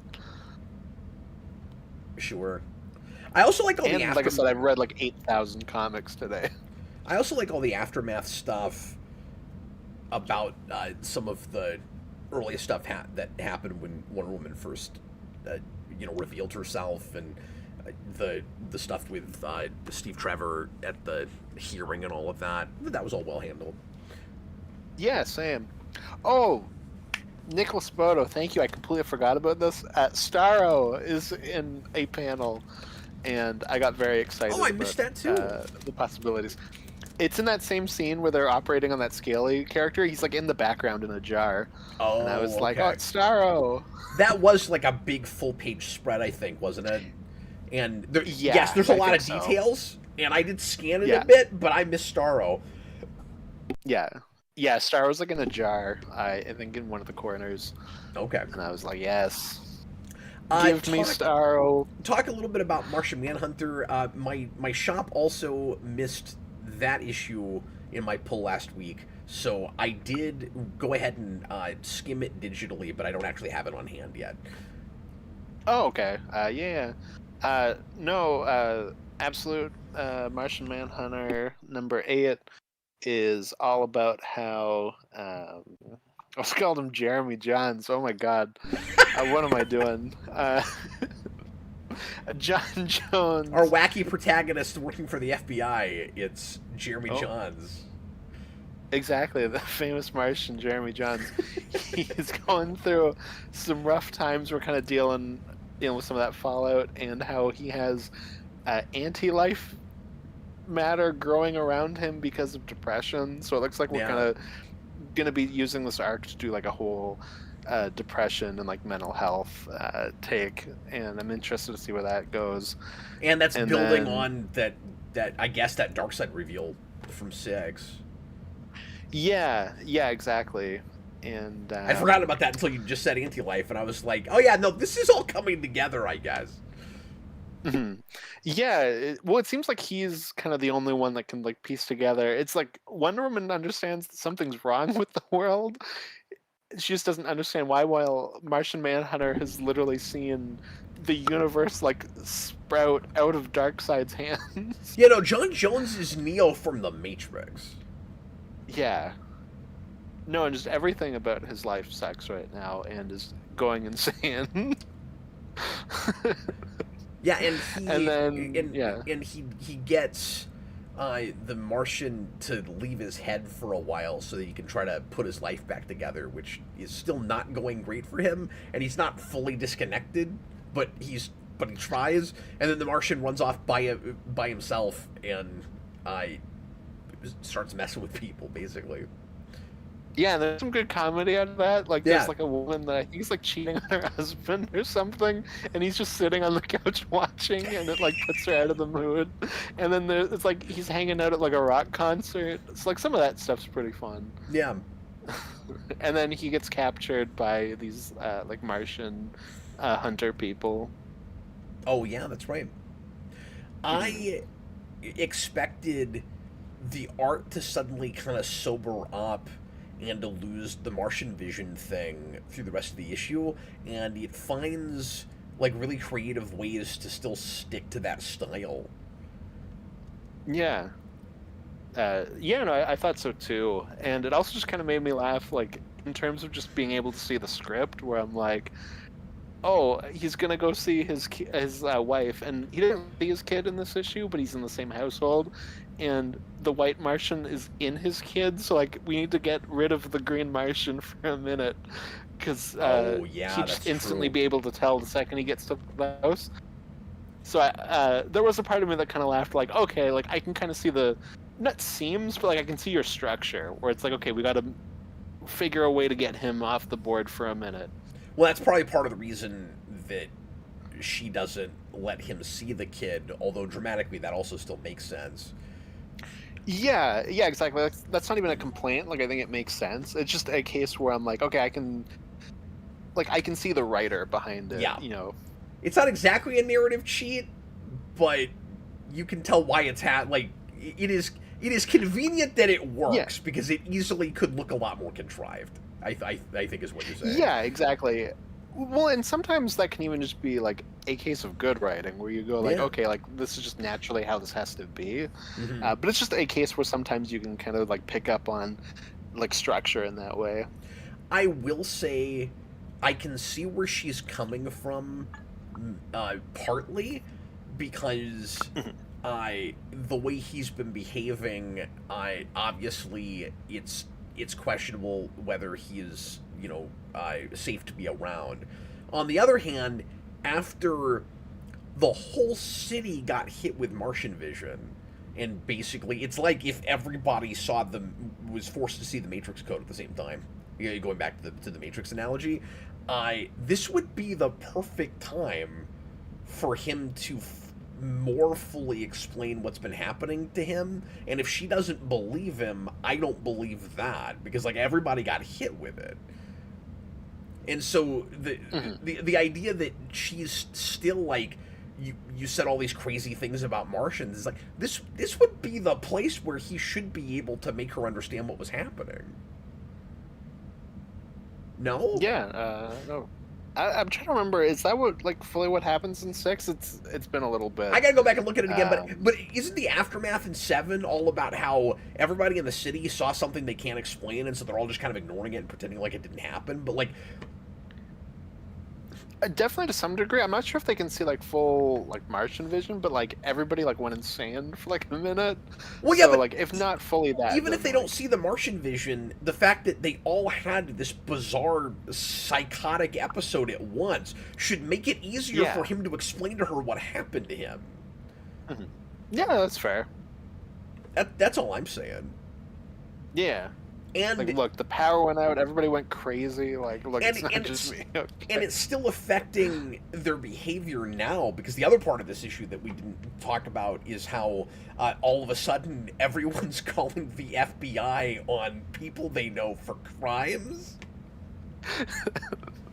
Yeah, and which I think is like tied to like the whole antimatter thing that's like bubbling around. Like that might just be over the city. Because the FBI director guy's talking about it as Martian Manhunter's like being strangled by antimatter, and he's like, "John, you gotta get out of here." I gotta be honest with you, probably will be connected. This is not a series, and this is part of why I thought I might drop it after 6 if it was going to go longer than the 12 that we know they're doing. This is not a series that I like reading month to month. Because, like, that's fair. I cannot keep up with it great month to month, but I also want to wait till it's done and binge it. because Mhm. I know if I had it all at once, it'll be easier to track what's actually happening. And Yeah. I feel silly trying to talk about it Mhm. issue No, to that's issue. fair. And so I'm pretty sure something will click when I've got it all together, and I'm like, no, this is brilliant. Uh, Yeah, I mean, it's all good. Matthew Bass, $10 super chat. Thanks a lot for the support, man. He says, crazy theory. I think instead of Cersei being evil, Hippolyta will be revealed to be evil, driving home the whole nature versus nurture theme. She may have been your mother, but she wasn't your mommy. I could see that too. Potentially. I don't know. There is like one page where we get to see Hippolyta, and it really doesn't feel like that, but maybe not. Oh, I didn't remember that. That could Okay. be where it goes. I think that's. Is that stuff I I think haven't that's read one of yet? the issues you haven't read. Yeah, I think that's one of the ones. I think it's part of the like the maze arc. I think it's in there.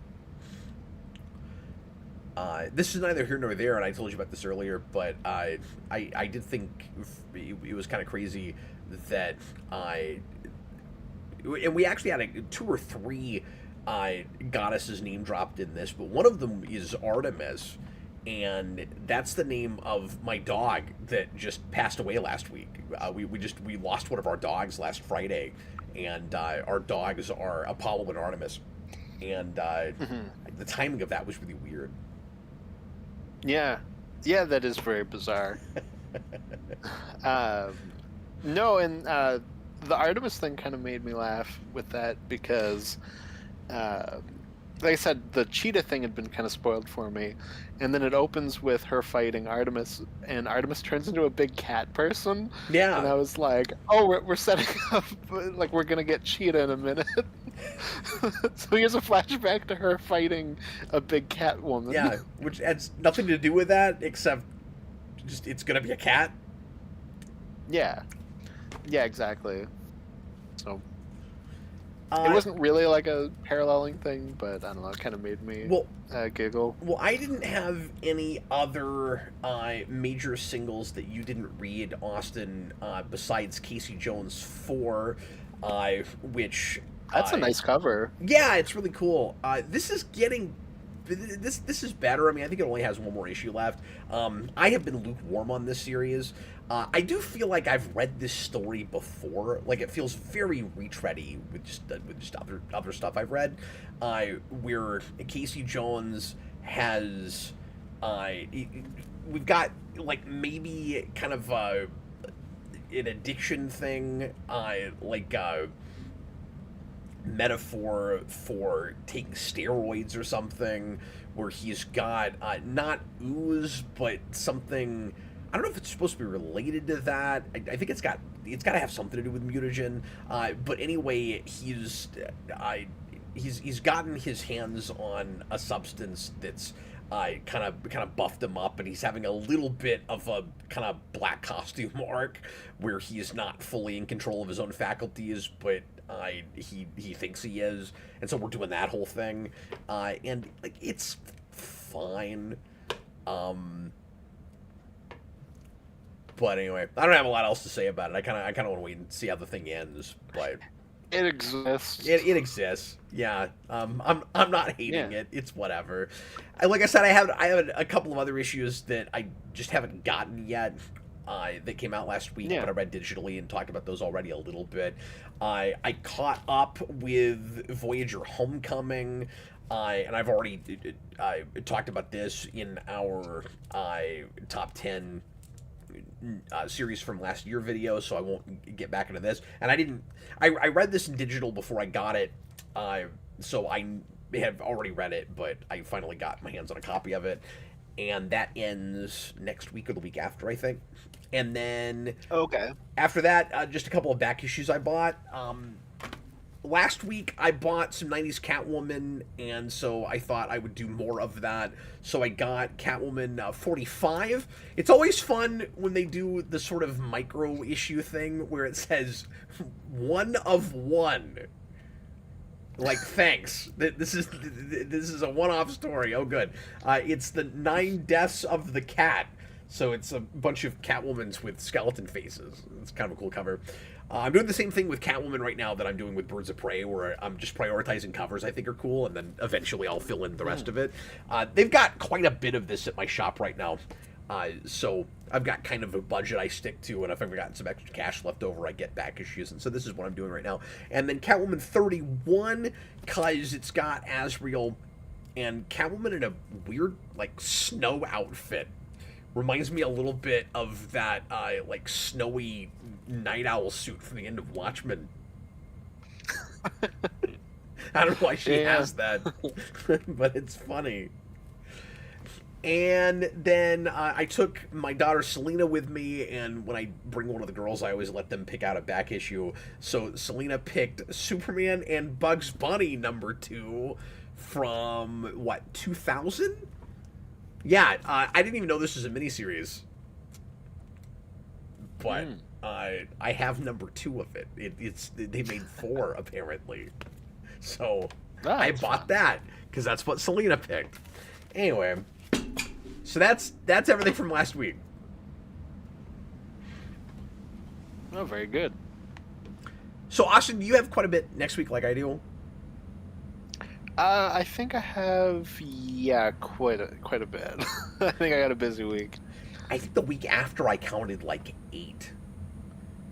Oh no! The only thing I know about the week after got like $40 worth. Oh, good. The only thing I know about next week is the Absolute Wonder Woman annual is finally coming out. Yes, I did see that, because I've spoiled all this for myself, because it was fun, like, checking it and being surprised. But the problem with that is we're looking at the books for the very next day, so like I have to make sure that I pulled things or I can't buy them.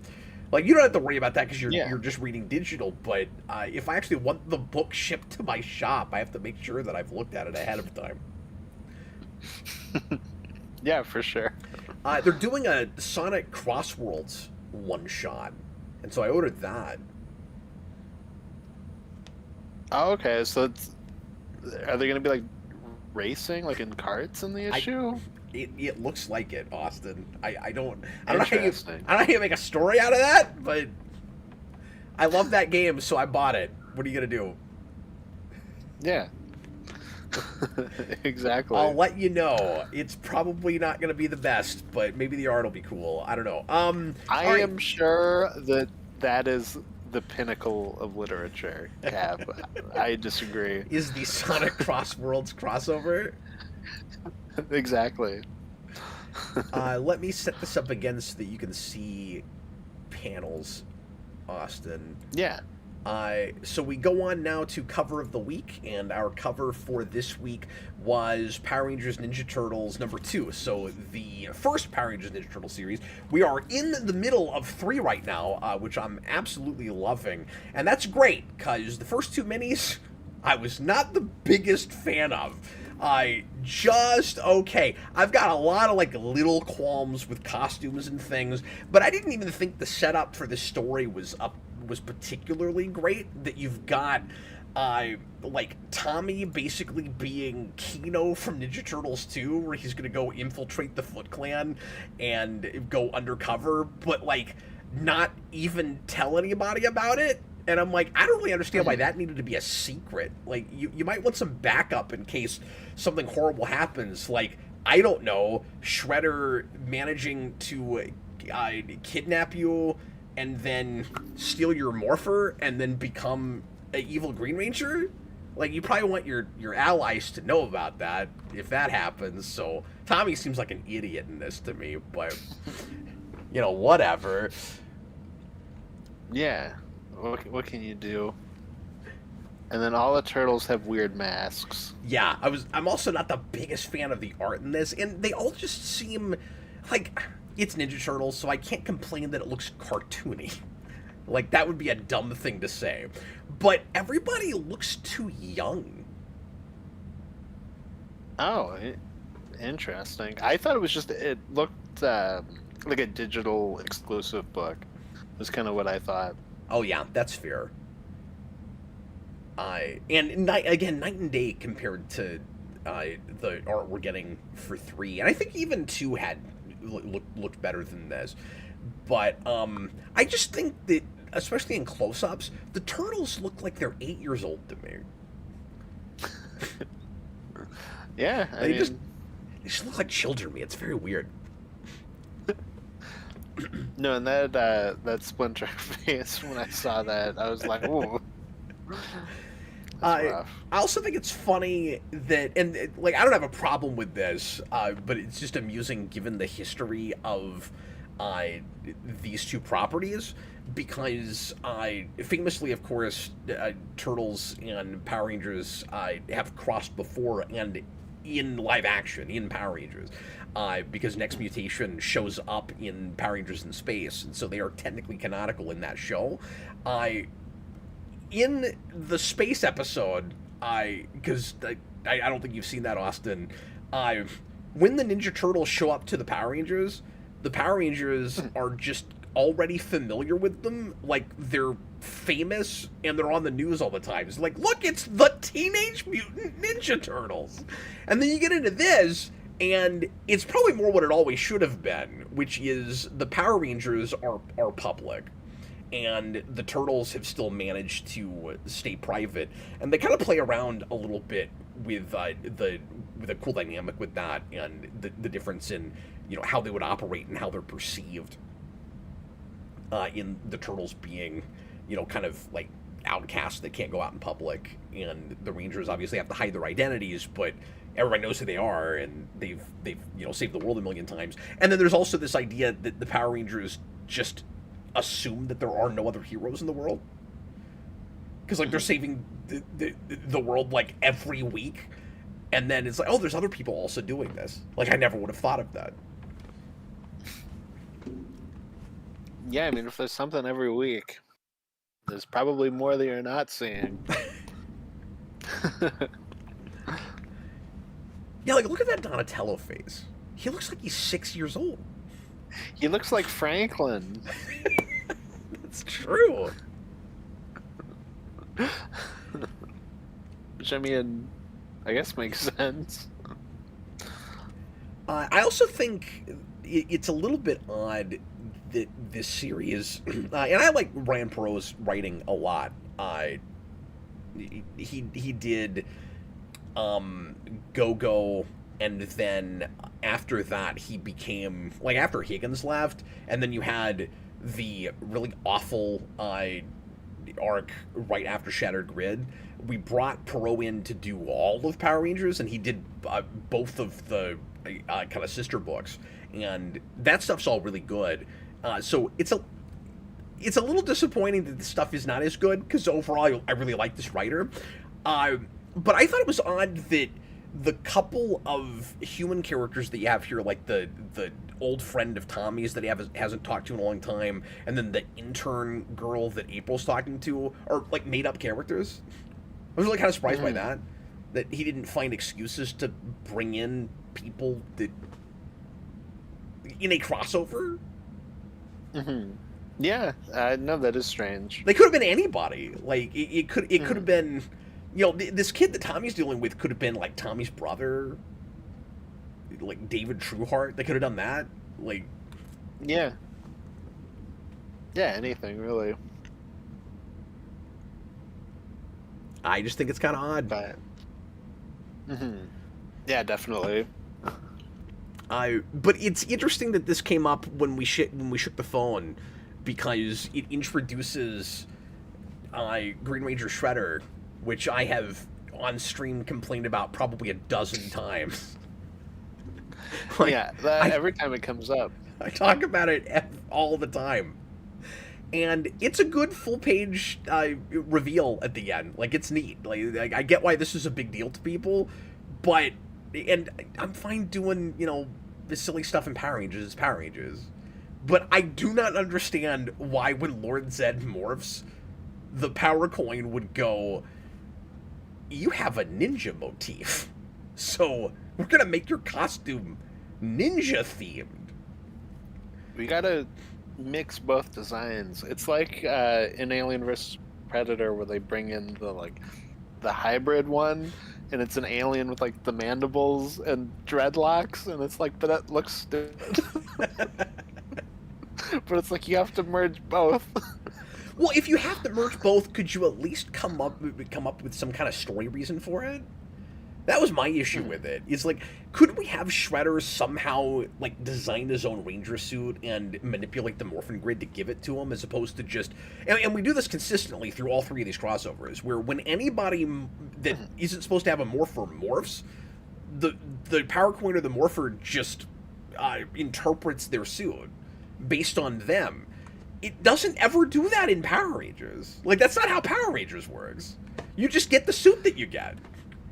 Like, when Shredder morphs as the Green Ranger, he should be wearing the exact suit Tommy has. They're like, oh, all of you are vanilla. You get vanilla suits. Oh, you're like the Shredder? Okay, you can have like a more individual suit. I guess. I don't know. You got to get both designs in there. It's very cynical, but... Yeah, well, and then they merchandised the crap out of it, and they got action figures, and, like, it was pretty cynical overall. Yeah, for sure. And I don't even think it looks great. Yeah, it looks weird. It's one of those things, like I said with the Alien Predator one, where it's like you just take certain design elements and mix them, and it doesn't always work well off of each other. Like, to be a cohesive design. And as I've said 100 times, my biggest issue with it is just Power Ranger suits shouldn't show any skin. Like, he should cut his sleeves off. Well, Shredder. And that's fine if he did that, although it would be funny because every time he morphed, he would have to do that. Like, they would show back up, and he'd be like, oh, I'm cutting these off again. But, like, it's head to toe spandex, and then a helmet. So why would it have open arms except it's the Shredder? And then the Casey Jones suit later on does the same thing. It's like, oh, it's Casey Jones, so he's got to have bare arms. And I'm like, I guess I'm glad that, like, it's a good thing the Morphin Grid is a Power Rangers fan. Or, I mean, I'm sorry, is a Ninja Turtles fan. It's like the Morphin Grid has been watching Ninja Turtles since '87. I don't understand. But you hadn't read any of this stuff before, so what was this like for you, Austin? Just reading a random issue of this. It existed. I don't know. I don't have much to say about it. Partly as well, like with how much I had to read, like I had to kind of skim this at the end. But yeah, I don't know. It was a thing. Yeah. I mean, easy to skim. There's not much that happens in it. Yeah, I mean that's the nice thing too. It's not like it's super crazy. It's like we jumped in like the last issue or something where it could have been like completely incomprehensible. Yeah, like so, you can follow it. At least didn't have that. Yeah, like I can tell what's happening. It's pretty typical crossover stuff, but it doesn't have as much fun with the crossover, I think, as some other things. For me, these first two were somewhere between Justice League Power Rangers and like Batman Ninja Turtles or something, which does handle it quite a bit better. Like Justice League Power Rangers, which by the way somebody requested recently, so we're gonna actually have to do that on request. But that read pretty lame to me, and Batman Ninja Turtles is quite a bit better, although I think the movie is even better. Mm-hmm. I'm just trying to think of other crossovers from like around this period. Yeah. But, yeah. Yeah, because I've not read a lot of like this kind of stuff. It keeps happening with both of these properties, so I've read a ton of these kinds of crossovers now. The Big Turtles one I need to read is the Archie crossover. Now that's one I'm excited to read. But as I've said, as they've been coming out, I do massively recommend the current Turtles Power Rangers series. It's great. Now, it's not as good as Are they Godzilla connected, Turtles, or are they all but- just like a separate crossover? Yeah, no, they build on each other. Just Okay. like and that's why I compared it to Batman Ninja Turtles, because it does the same thing.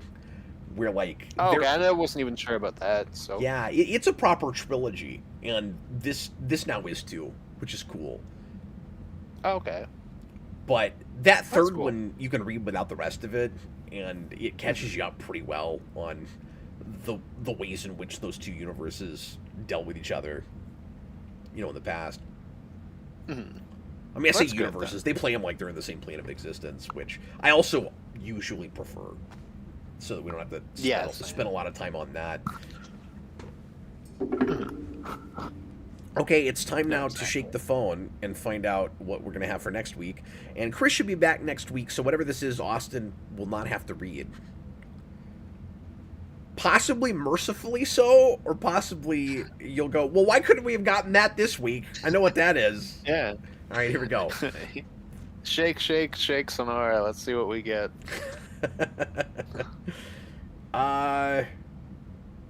Okay. I don't like it when we get like relatively more recent things. I mean, this isn't like recent, but when stuff comes up that I probably talked about when it came out, I don't get as excited about it, but that's okay. So we've got Guardians Volume 3, Number 3. So this is early Bendis run. Bendis' run, yeah. I think you probably did talk about it at the time. I mean, you can always shake again if it's something that... I'm tempted. But the problem is, I also bought a lot during that period, so like it's gonna come up. Yeah, that's true. And so far we've it's done also it been like 10 years. In this case more, yeah, 13 years. This came out in 13. Okay, I didn't even realize it was that long. Crazy. But here is the cover in question. There's Rocket kind of beckoning us to go try to fight him while he's got a big gun. I don't know about you, but I'm not going to do that because he's going to win. I mean, he's like a little trash panda. You might be able to just kick him. I don't know. Might be able to be. Is it like the? Oh, I don't even have to ask again. Just see. Oh, never mind. Is it like the Wolverine, like that cover? Yes, it's that. It's that. Okay. Oh yeah, I just looked it down at the stream and I see it now. But he's got a nice cover. He's got a big gun. Yeah, it's good. The big problem with that run was it kept having to cross into other random events, and very early. So I think even that issue might not be like, it's its own story that he's telling. He might already be stuck in other things. I can't remember, but yeah, and he like slaps Iron Man onto that team. But, I forgot about that. Nabnett and Lanning have to cross over into so many different events when they do it, but they're like kind of masters at doing it. Like they're really good in that original run at doing a crossover that you can read and not even really feel like it's a crossover. Yeah. So, I don't know. But Bendis was also the big Marvel guy that was doing a lot of those events, so it's a little different. Well, and that's what's weird about it is I remember feeling like he was getting stuck having to do that, but I don't know how many of the events that connected to were also like things that he was writing, so he did it on purpose. Because anything with X-Men was that way, because he was doing 2 X-Men books and Guardians at the same time. But anything else that it connected to, I don't know if he was asked to do it or if he wanted to. It's hard to say. But it was just very weird to start a brand new ongoing Guardians book and you don't even get a whole arc before it's already crossing into crossovers. And that was irritating. Yeah, he does the thing he always does where he sets up Kitty Pryde and Star-Lord as a thing. Not them specifically, but he always puts Kitty Pryde with somebody. SS Jerry also just entered the chat. I'm messaging him right now. Okay, perfect. Yeah. Also, on top of that, Matthew Bass, because you left $10, you can also throw in a book. Oh yes, thanks for reminding me about that. I should have said that earlier. But yes, Matthew Bass, you will likely win top super chatter tonight, and you can put a book in. We'll do whatever SS Jerry suggests. Yeah, exactly. Uh, he says he was told by a I'll be after subscriber that he was summoned here. Oh good. I'm glad somebody mentioned that. Yes. So you got top super chatter last week and asked for a book that didn't pan out. That's not very easily to get a hold of digitally. So I'm gonna ask you to pick something else if you don't mind. And then we'll do that next week, and then whatever Matthew Bass comes up with, we'll do the week after. Groovy. That Just keep throwing Eddie Brock Carnage away. just push it as far down the pushing look. that off. We're gonna do our level best to have a backlog of things now, just so that we can all breathe easy that we're not having to do Eddie Brock Carnage. Yeah, thank God. So Austin, you Yes. chose and thought that Chris and I were going to review this, but now here you are. We'll talk briefly about Swamp Thing Green Hell. I'm having a really hard time not accidentally calling it Green Hill. I'm not gonna lie. It's Swamp Thing's Green Hill Zone. Yeah, no, exactly. Yeah, this is a book that I saw the covers for, I think around, maybe a little bit before the trade came out. I just started seeing covers for this, and I was like, this book looks beautiful. I don't know what it's about, but I need to read this. Before we get further into this, SS Yeah. Jerry has given us a suggestion, and I totally forgot that came out, and I need to buy it anyway. So I'm glad that you brought this up. Now I'll probably read this in digital and try to get my hands on the singles later. But he says Ninja Turtles versus Street Fighter, which came out last year. I totally forgot that happened. I didn't know that was a thing. I'm wondering what the art looks like. Interesting. I would think you would try to make it look like the games, but I mean, there's so many stuff like this Street Fighter games. Yeah. But at the same time, there's so many things like that, like Spider-Man '94. I think that's what that book's called. Does not really look much like that is an show. example where like it doesn't look like that show. So like there is stuff that just kind of doesn't look like what you would think. Well, and so even so you know how Batman Ninja Turtles got we just talked about this, got a trilogy, but they also right after I think the first or the second one did a crossover with the animated series. So it actually has 4, but that one is its own standalone thing. You told me about this, yeah. And it doesn't really look like that show. Okay.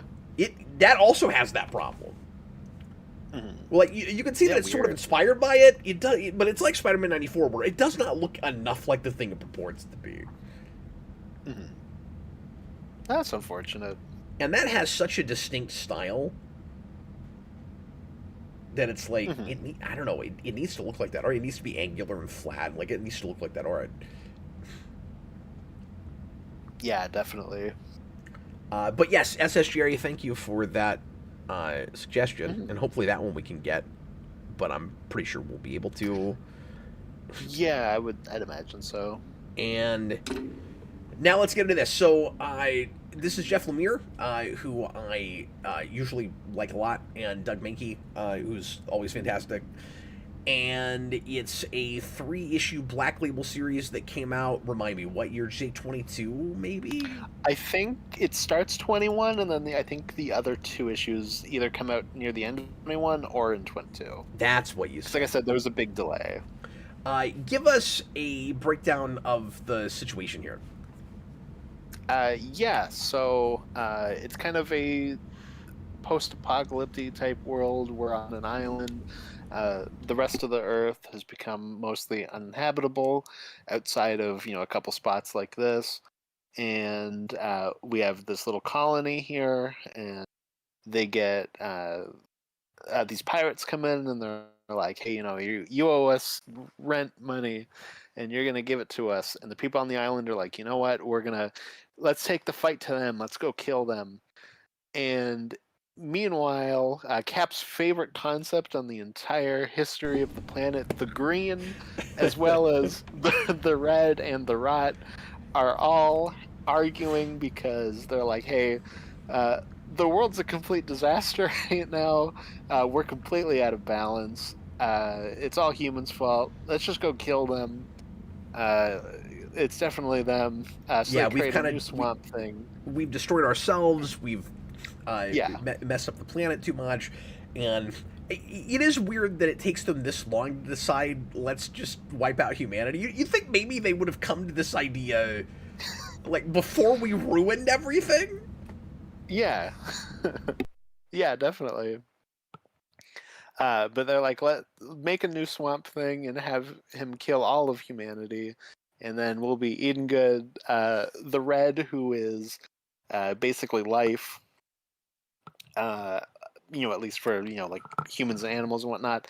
The red is like, we'll make our own beings, or like we'll start over basically, make something a little less complex, and just have like a more basic system, and we will regrow the world. And so this new swamp thing comes to kill everybody. And Who looks like a xenomorph? Yes, who's crazy. And then we find out, so there's a lighthouse off the island, and they're like, don't go there, bad stuff happens there. And we find out it's because John Constantine lives there, and they're like, John Constantine, please help us. And he's like, okay, you thought this was Old Man Swamp Thing? Nuh-uh, this is Old Man DC Continuity Vertigo books, and we're going to tie in a bunch of those and kind of bring them together and get this all worked out. And yeah, that's basically the book.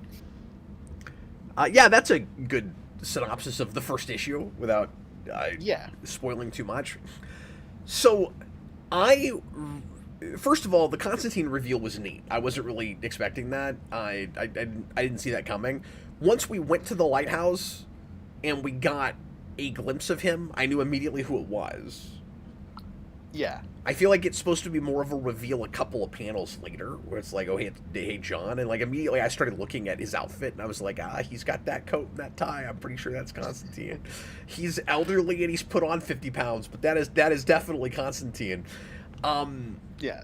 And I think Lemire's characterization for him is solid. He's the right writer for this kind of material. Yeah, and I was talking to our buddy Doolittle on Discord about this, and he was saying, and I didn't even realize that I guess Lemire was one of like the last people working on Vertigo stuff. So like it also makes sense that cool. if you're gonna do this kind of a Vertigo throwback kind of thing, it makes sense for him to do it. But yeah, it's he does, I think, a good job of kind of capturing a lot of the voices for like him, and when we bring in Alec Holland, Swamp Thing. This is Dead Man, even though I don't know much about him. Yeah, this is a really good example of a like big deal feeling prestige format book. Like, I read this in digital. I kind of wish I'd had this like physical on like nice glossy paper, because I love the art with this. I love the atmosphere with this.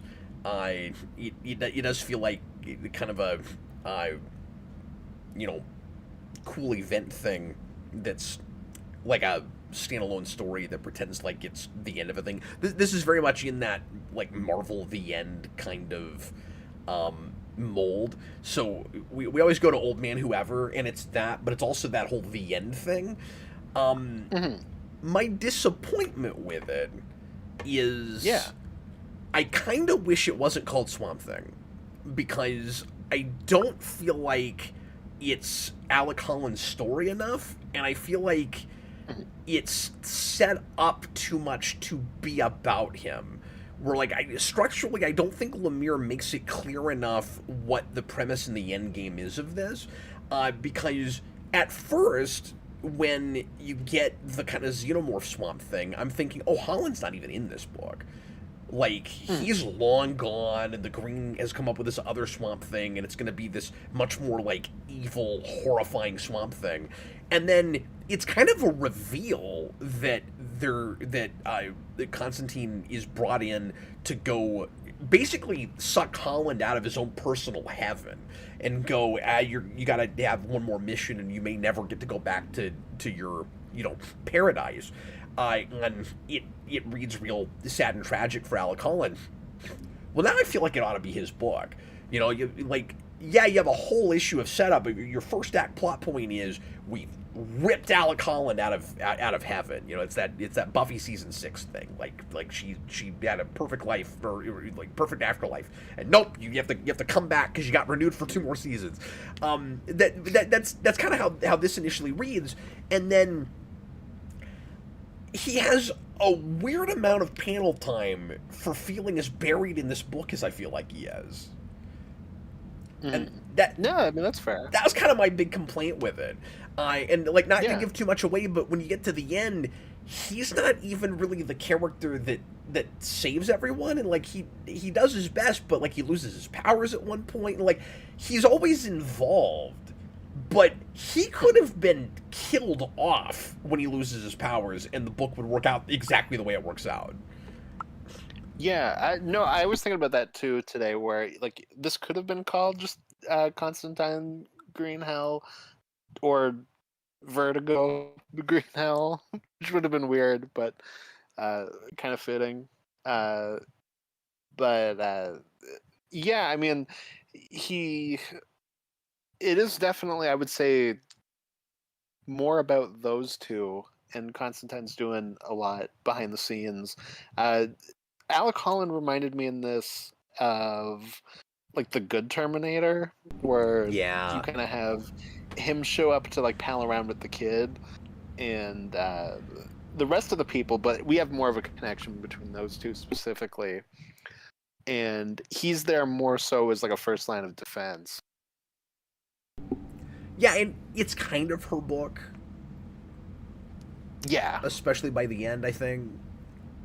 Hmm. Yeah, definitely. Which is nice in that kind of place where like everything is really bad, but I don't think it gets overly gloomy. And, like I do like that there is a sense of hope as opposed to just we messed everything up. Well, Sucks yeah, to suck, I guess. it makes sense thematically because the idea is like children are the future, and there's always a choice, and so if there is any pulling humanity back from the brink, it's like raising your kids right, and they grow up to be better people and do better than you did, and so like you're right, that's where the optimism comes from. Yeah, I hadn't had this thought until just the second, but it's kind of Loraxy in that way. In that, there's kind of the That makes hope a lot of of sense. survival is, in this kid at the end. But I do really like her moment where Alec Holland's like, "Look, I don't want any part of this. Like, you guys screwed everything up," and she's like, "No, I didn't. Like, I'm just here. Like, I was born. That's it." Yeah, there's that kind of sober moment of saying like the people that are responsible are the people responsible, and there's that like nature nurture question where it's like, is it a cycle, like are human beings always destined to destroy each other, destroy themselves, or like I said, do we have a choice, do we have a chance with another generation to finally make the right choices? And so she represents that idea. Yeah, I like all that thematically. I think overall I was kind of lukewarm on the story. I Mhm. like. I kind of think it read a little fast to me. Like it almost read like it needed one more. And that's fair. It's very go go go. Like, there's not a lot of downtime. It's Mhm. very just. It's almost movie like in that way, right? Like, you can almost see this as a film, and that like you kind of jump into the action, and then you're just always in it. Like you're on the roller coaster now. Well, and I want to really like that about it, but then the ending felt a little rushed to me. Like the stakes were so high, it kind of seemed a little easy the way we get out of it. Especially given that, No, that's fair. again, Alec Holland himself doesn't really have much to do with that. It doesn't help, to be fair, like, some of this is probably my own personal sensibilities and stuff I'm familiar with, right? Like, Yeah. if you're a fan of all the Vertigo stuff and every character this book brings back, it probably does more for you than it did for me, because there is one character in particular that is treated, that we spend a whole issue building up to, or like half an issue building up to, and it's treated like a real big deal character reveal. And when we get to that person, I'm like, I mean, I've heard of this character, but like, I don't know anything about this character, and so I'm having a hard time like feeling the way the book wants me to feel about it. And that's just a risk that you take when you're dealing with familiar, superhero characters.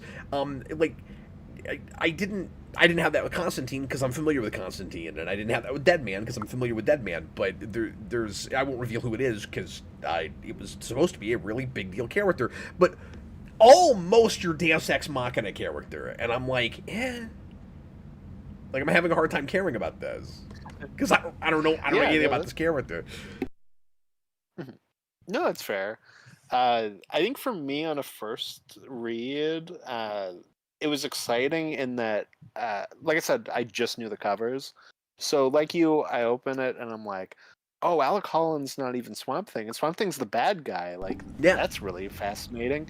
John Constantine's here now. I guess it's not even Old Man Swamp Thing. Like, that's like a bait and switch. It's Old Man Constantine. Oh no, it is still Old Man Swamp Thing as well as that, and then it just keeps going, and then like it kind of builds and builds, and I'm on that ride of like, oh, like this is kind of neat, in that it's not what I thought it was, and I'm kind of with it in that sense. But I also fully appreciate what you're saying. Like, I think that makes a ton of sense, and like, I fully get that.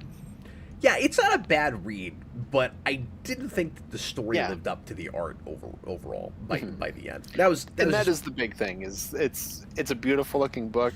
It's, I wouldn't say anything like groundbreaking or anything as like a story, but like it's good. I enjoyed it. Another thing that didn't help is that I've had this exact same experience, although this is better than the book I'm about to mention, but I had this exact same experience with the exact same character with another Vertigo book, and that's Batman Damned, because Batman Damned ends up being all about John Constantine for some reason. Batman's lost in the shuffle, but it's also long and boring, and this did not have that problem. Okay.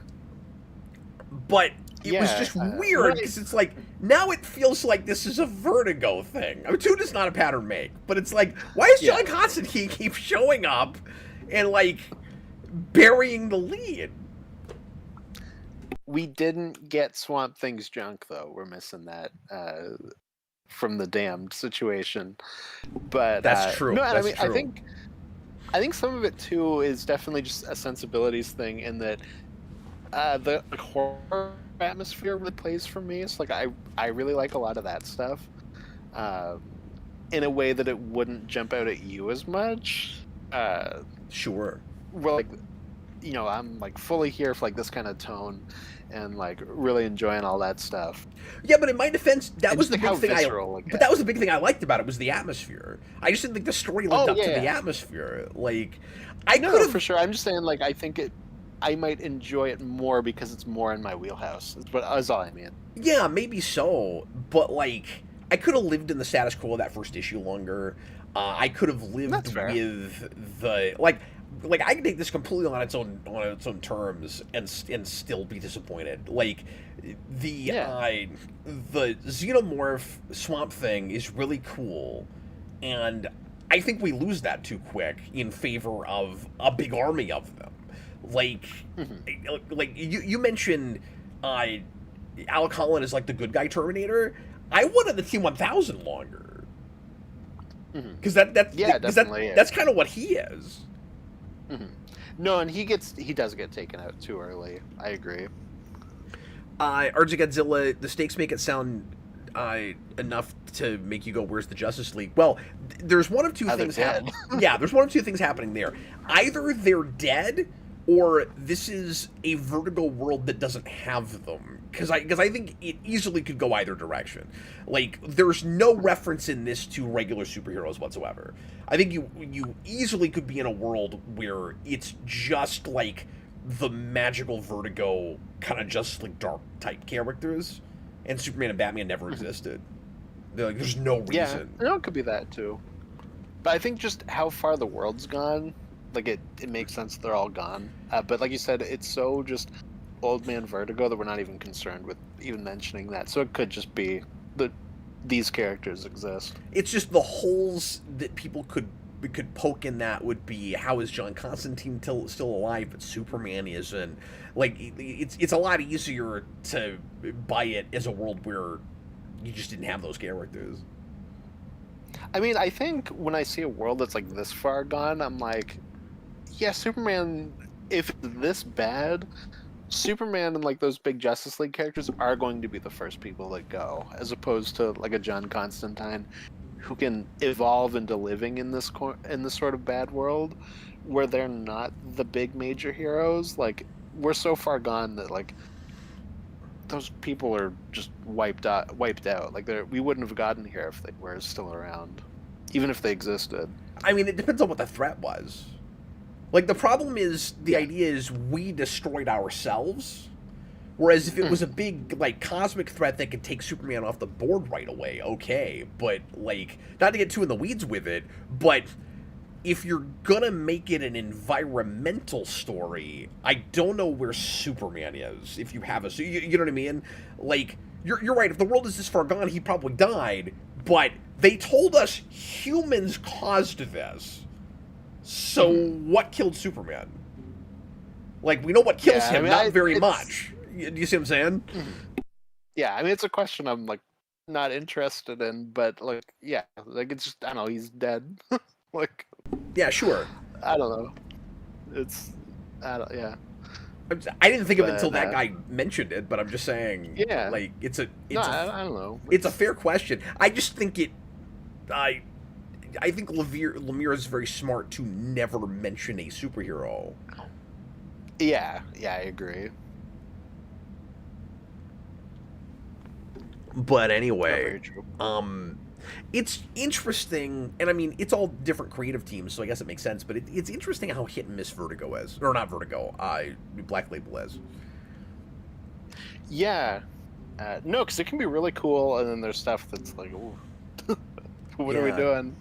But I'm glad that both Black Label and Vertigo can coexist, you know, now, as Vertigo is the more creator-owned stuff, and then Black Label can be things like this, like the R-rated DC stuff, because old Vertigo, you have kind of a mix where, you know, these characters, for example, are Vertigo, but they're still part of DC. Like, it's... I'm glad there's, like, more of a distinction now. But we need to be a little bit smarter about stories that we want to be darker and rougher and have people swear in, and just make them Black Label books so that characters are allowed to swear if you want them to swear. Like, there's too much mainstream stuff that should be Black Label that's not Black Label, possibly just for it to be in continuity. And I just don't know if it matters that much. Why don't you just put if it's R enough, it should be Black Label, and then you just put a disclaimer in it that says this counts in continuity.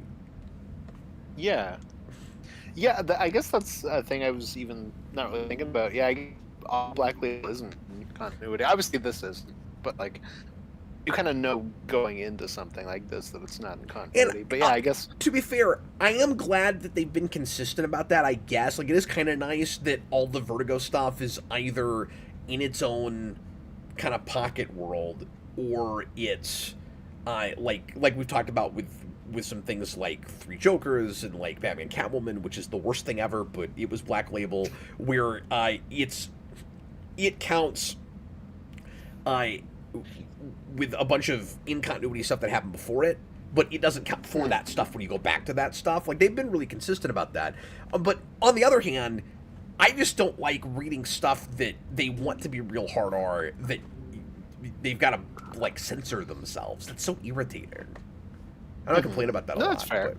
But it always felt like that was the point of Black Label, and then they still do that stuff in mainline continuity, and you're like, why? I don't know. And why can't you just do the Marvel thing where you just like put a disclaimer on the front of the book? I mean, I don't think you have to put it in a plastic bag like they're doing, but just say, like, you know, here's the ages it's for, and then put it out, because that's my main gripe with mainline continuity stuff that gets, like, real violent, is there's not a lot of kids reading comics anymore, but, like, still just, like, let us know what we're getting ourselves into, and then put anything you want on the inside. Like, I don't care, but yeah, no, that's fair. I want to know if I should expect heads being ripped off, and if I'm reading Black Label, I'm expecting that. That's all I'm saying. Yeah. They should just change it to the John Constantine label. They should. He appears in all of these. Clearly. I'm kind of surprised we haven't had any full frontal nudity with that character yet, but That's coming. Well, probably not after what happened with Batman. Yeah, but he's not Batman. That'll be, he'll get his own. It'll be called, like, John Constantine Fully Loaded. Oh, that's good. So, like, so you're saying just nobody's gonna care if it's John Constantine? No, they cared because it was Batman. So Yeah, just because like it was Batman. A big press thing. They're like, oh my god, we got a report about this. You can see Batman's junk. I'm glad you had us read that. It's pretty. I didn't like it as well as you did, but No, that's fair, and I assumed that. I was just kind of interested to see what you guys thought of this. So sure. Well, I'll make Chris read it. I'll be like, Chris, it's a 20-minute read. It's a 10-minute read, Chris. You got this. I'm kidding. It's not that fast, but it was pretty fast.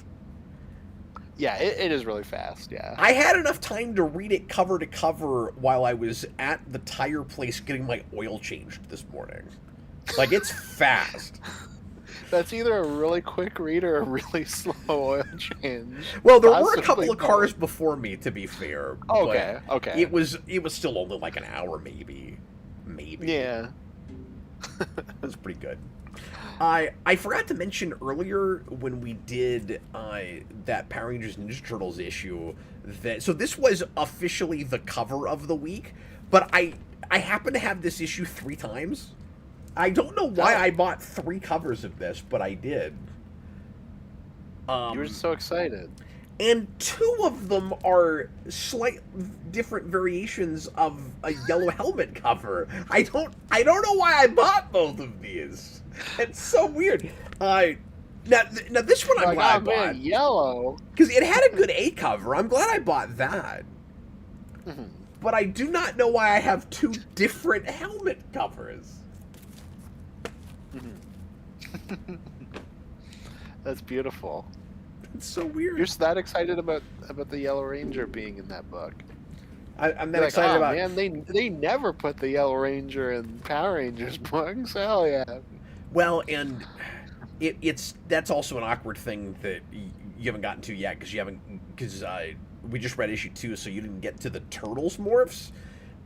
They have to get kind of awkward to make the Turtles having Mighty Morphin Morphers work, because the colors don't all line up. So, Michelangelo ends up the Yellow Ranger? Why not just make him the orange one? Because there's not an orange one. Let's make it up. It's it's like an out of continuity thing.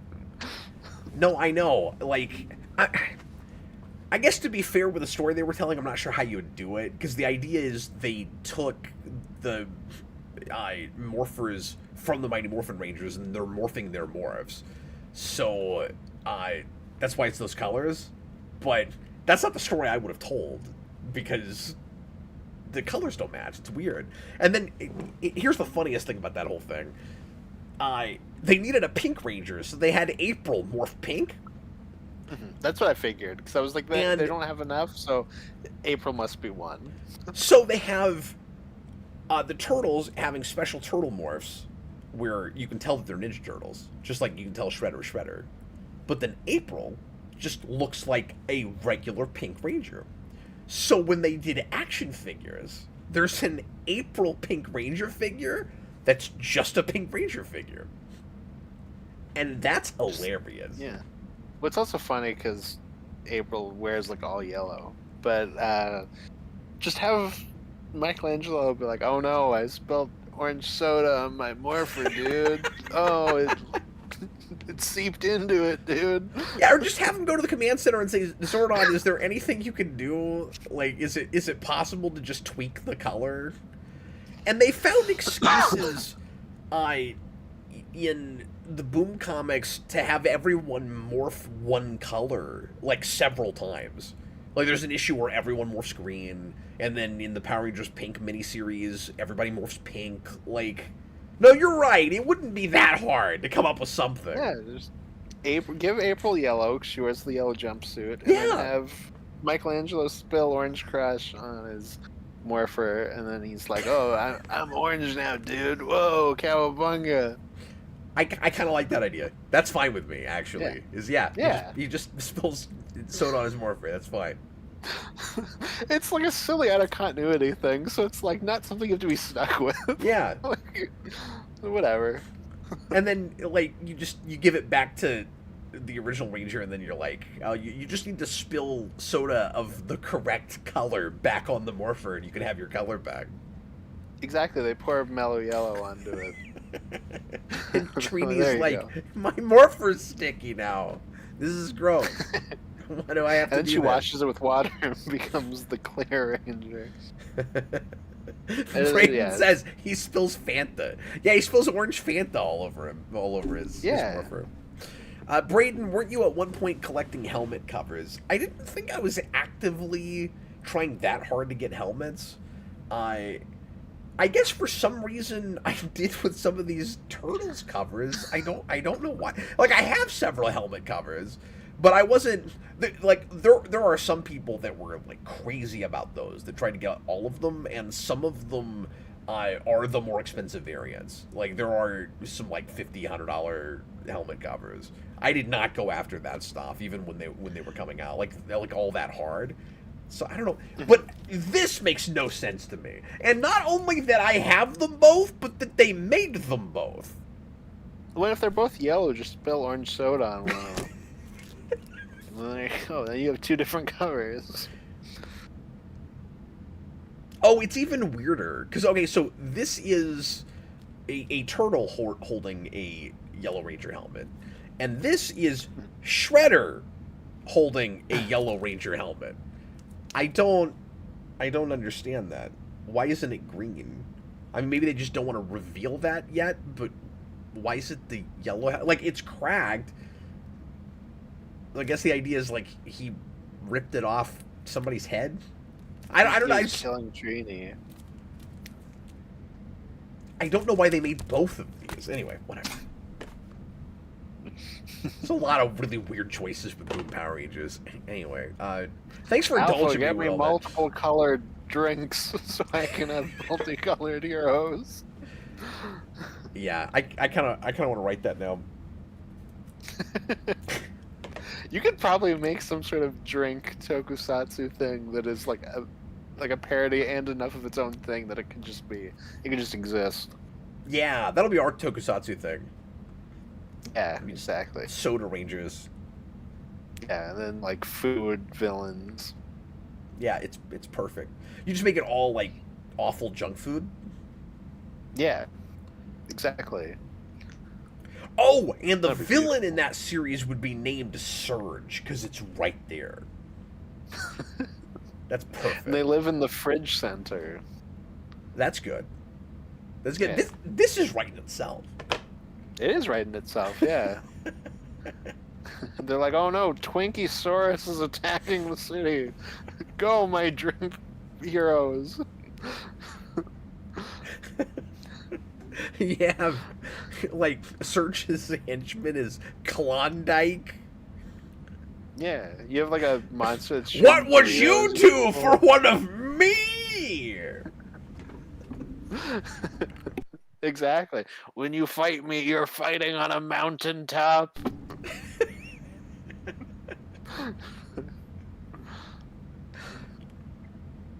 This is brilliant. And you have like a whole I like gang of this. Hostess snack cakes, and they're like, every time they run into the battle, they just yell, "That's the stuff." Yeah. That's the stuff. Beautiful. And then your like Green Ranger one is Ecto Cooler. He's a limited time drink. And then we make covers like this where it's just like Rangers with their gloves holding various sodas. They're just cans like this. Yeah. Yeah. Exactly. I love this idea. I'm very happy to be a part of it. Mm-hmm. No, I think it's beautiful. I think it's a great idea. We gotta come up with the right name for it at some point. Yeah, they got like their bottle Zords. Yeah. They shoot bottle caps. Mm-hmm. And then like Drop the 2-liter on them and then shoot a bigger bottle. yeah, Have, or like size cans like for small ammunition. or like that's the Megazord's version of a sword. Where it's like it's a giant soda bottle and it has to yeah, it has to shake it. And then the Megazord unscrews it and then just sprays it at you. Yeah, exactly. So it's both a melee fighter thing, and then they can like shoot it. Yeah. Mm-hmm.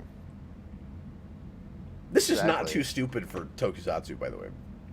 Yeah, exactly. And then they all mix together like swamp water, the drink, and like that's their big like mega one.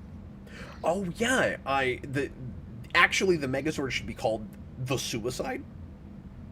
Yeah, yeah. I guess yeah. That's another way of calling it. Yeah. Because yeah, you mix all the. Is that a Canadian thing?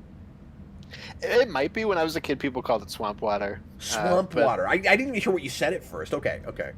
Yeah. Because yeah, here but yeah, like same idea. We call it Suicide. Yeah, but that also just sounds like a badass name for a Megazord. It's like it's the Suicide. The Suicide. Yeah. That's true.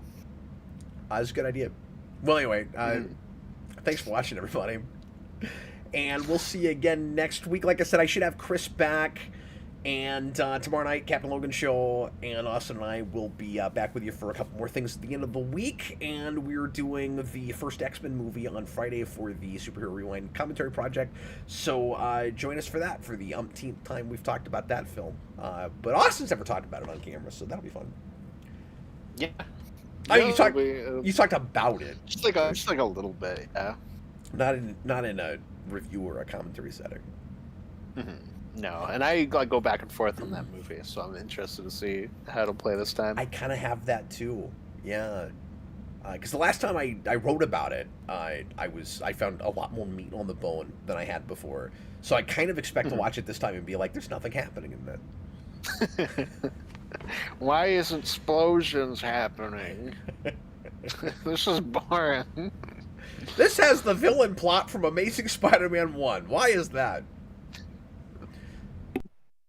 I don't like things that have the villain plot of Amazing Spider-Man 1. Even retroactively, it's not okay. Yeah, that's no good. Well, we tried to stretch it to the standard 3 hours. We didn't quite get there. Thanks for watching, everybody. We sure appreciate it. We'll see you again real soon. I was Captain Logan. And Austin, thanks for filling in for Chris. Really appreciate it, buddy. Yeah, no worries. I'm always happy to talk about comics, so. It was fun. We did it. Bye, everybody. See you, folks.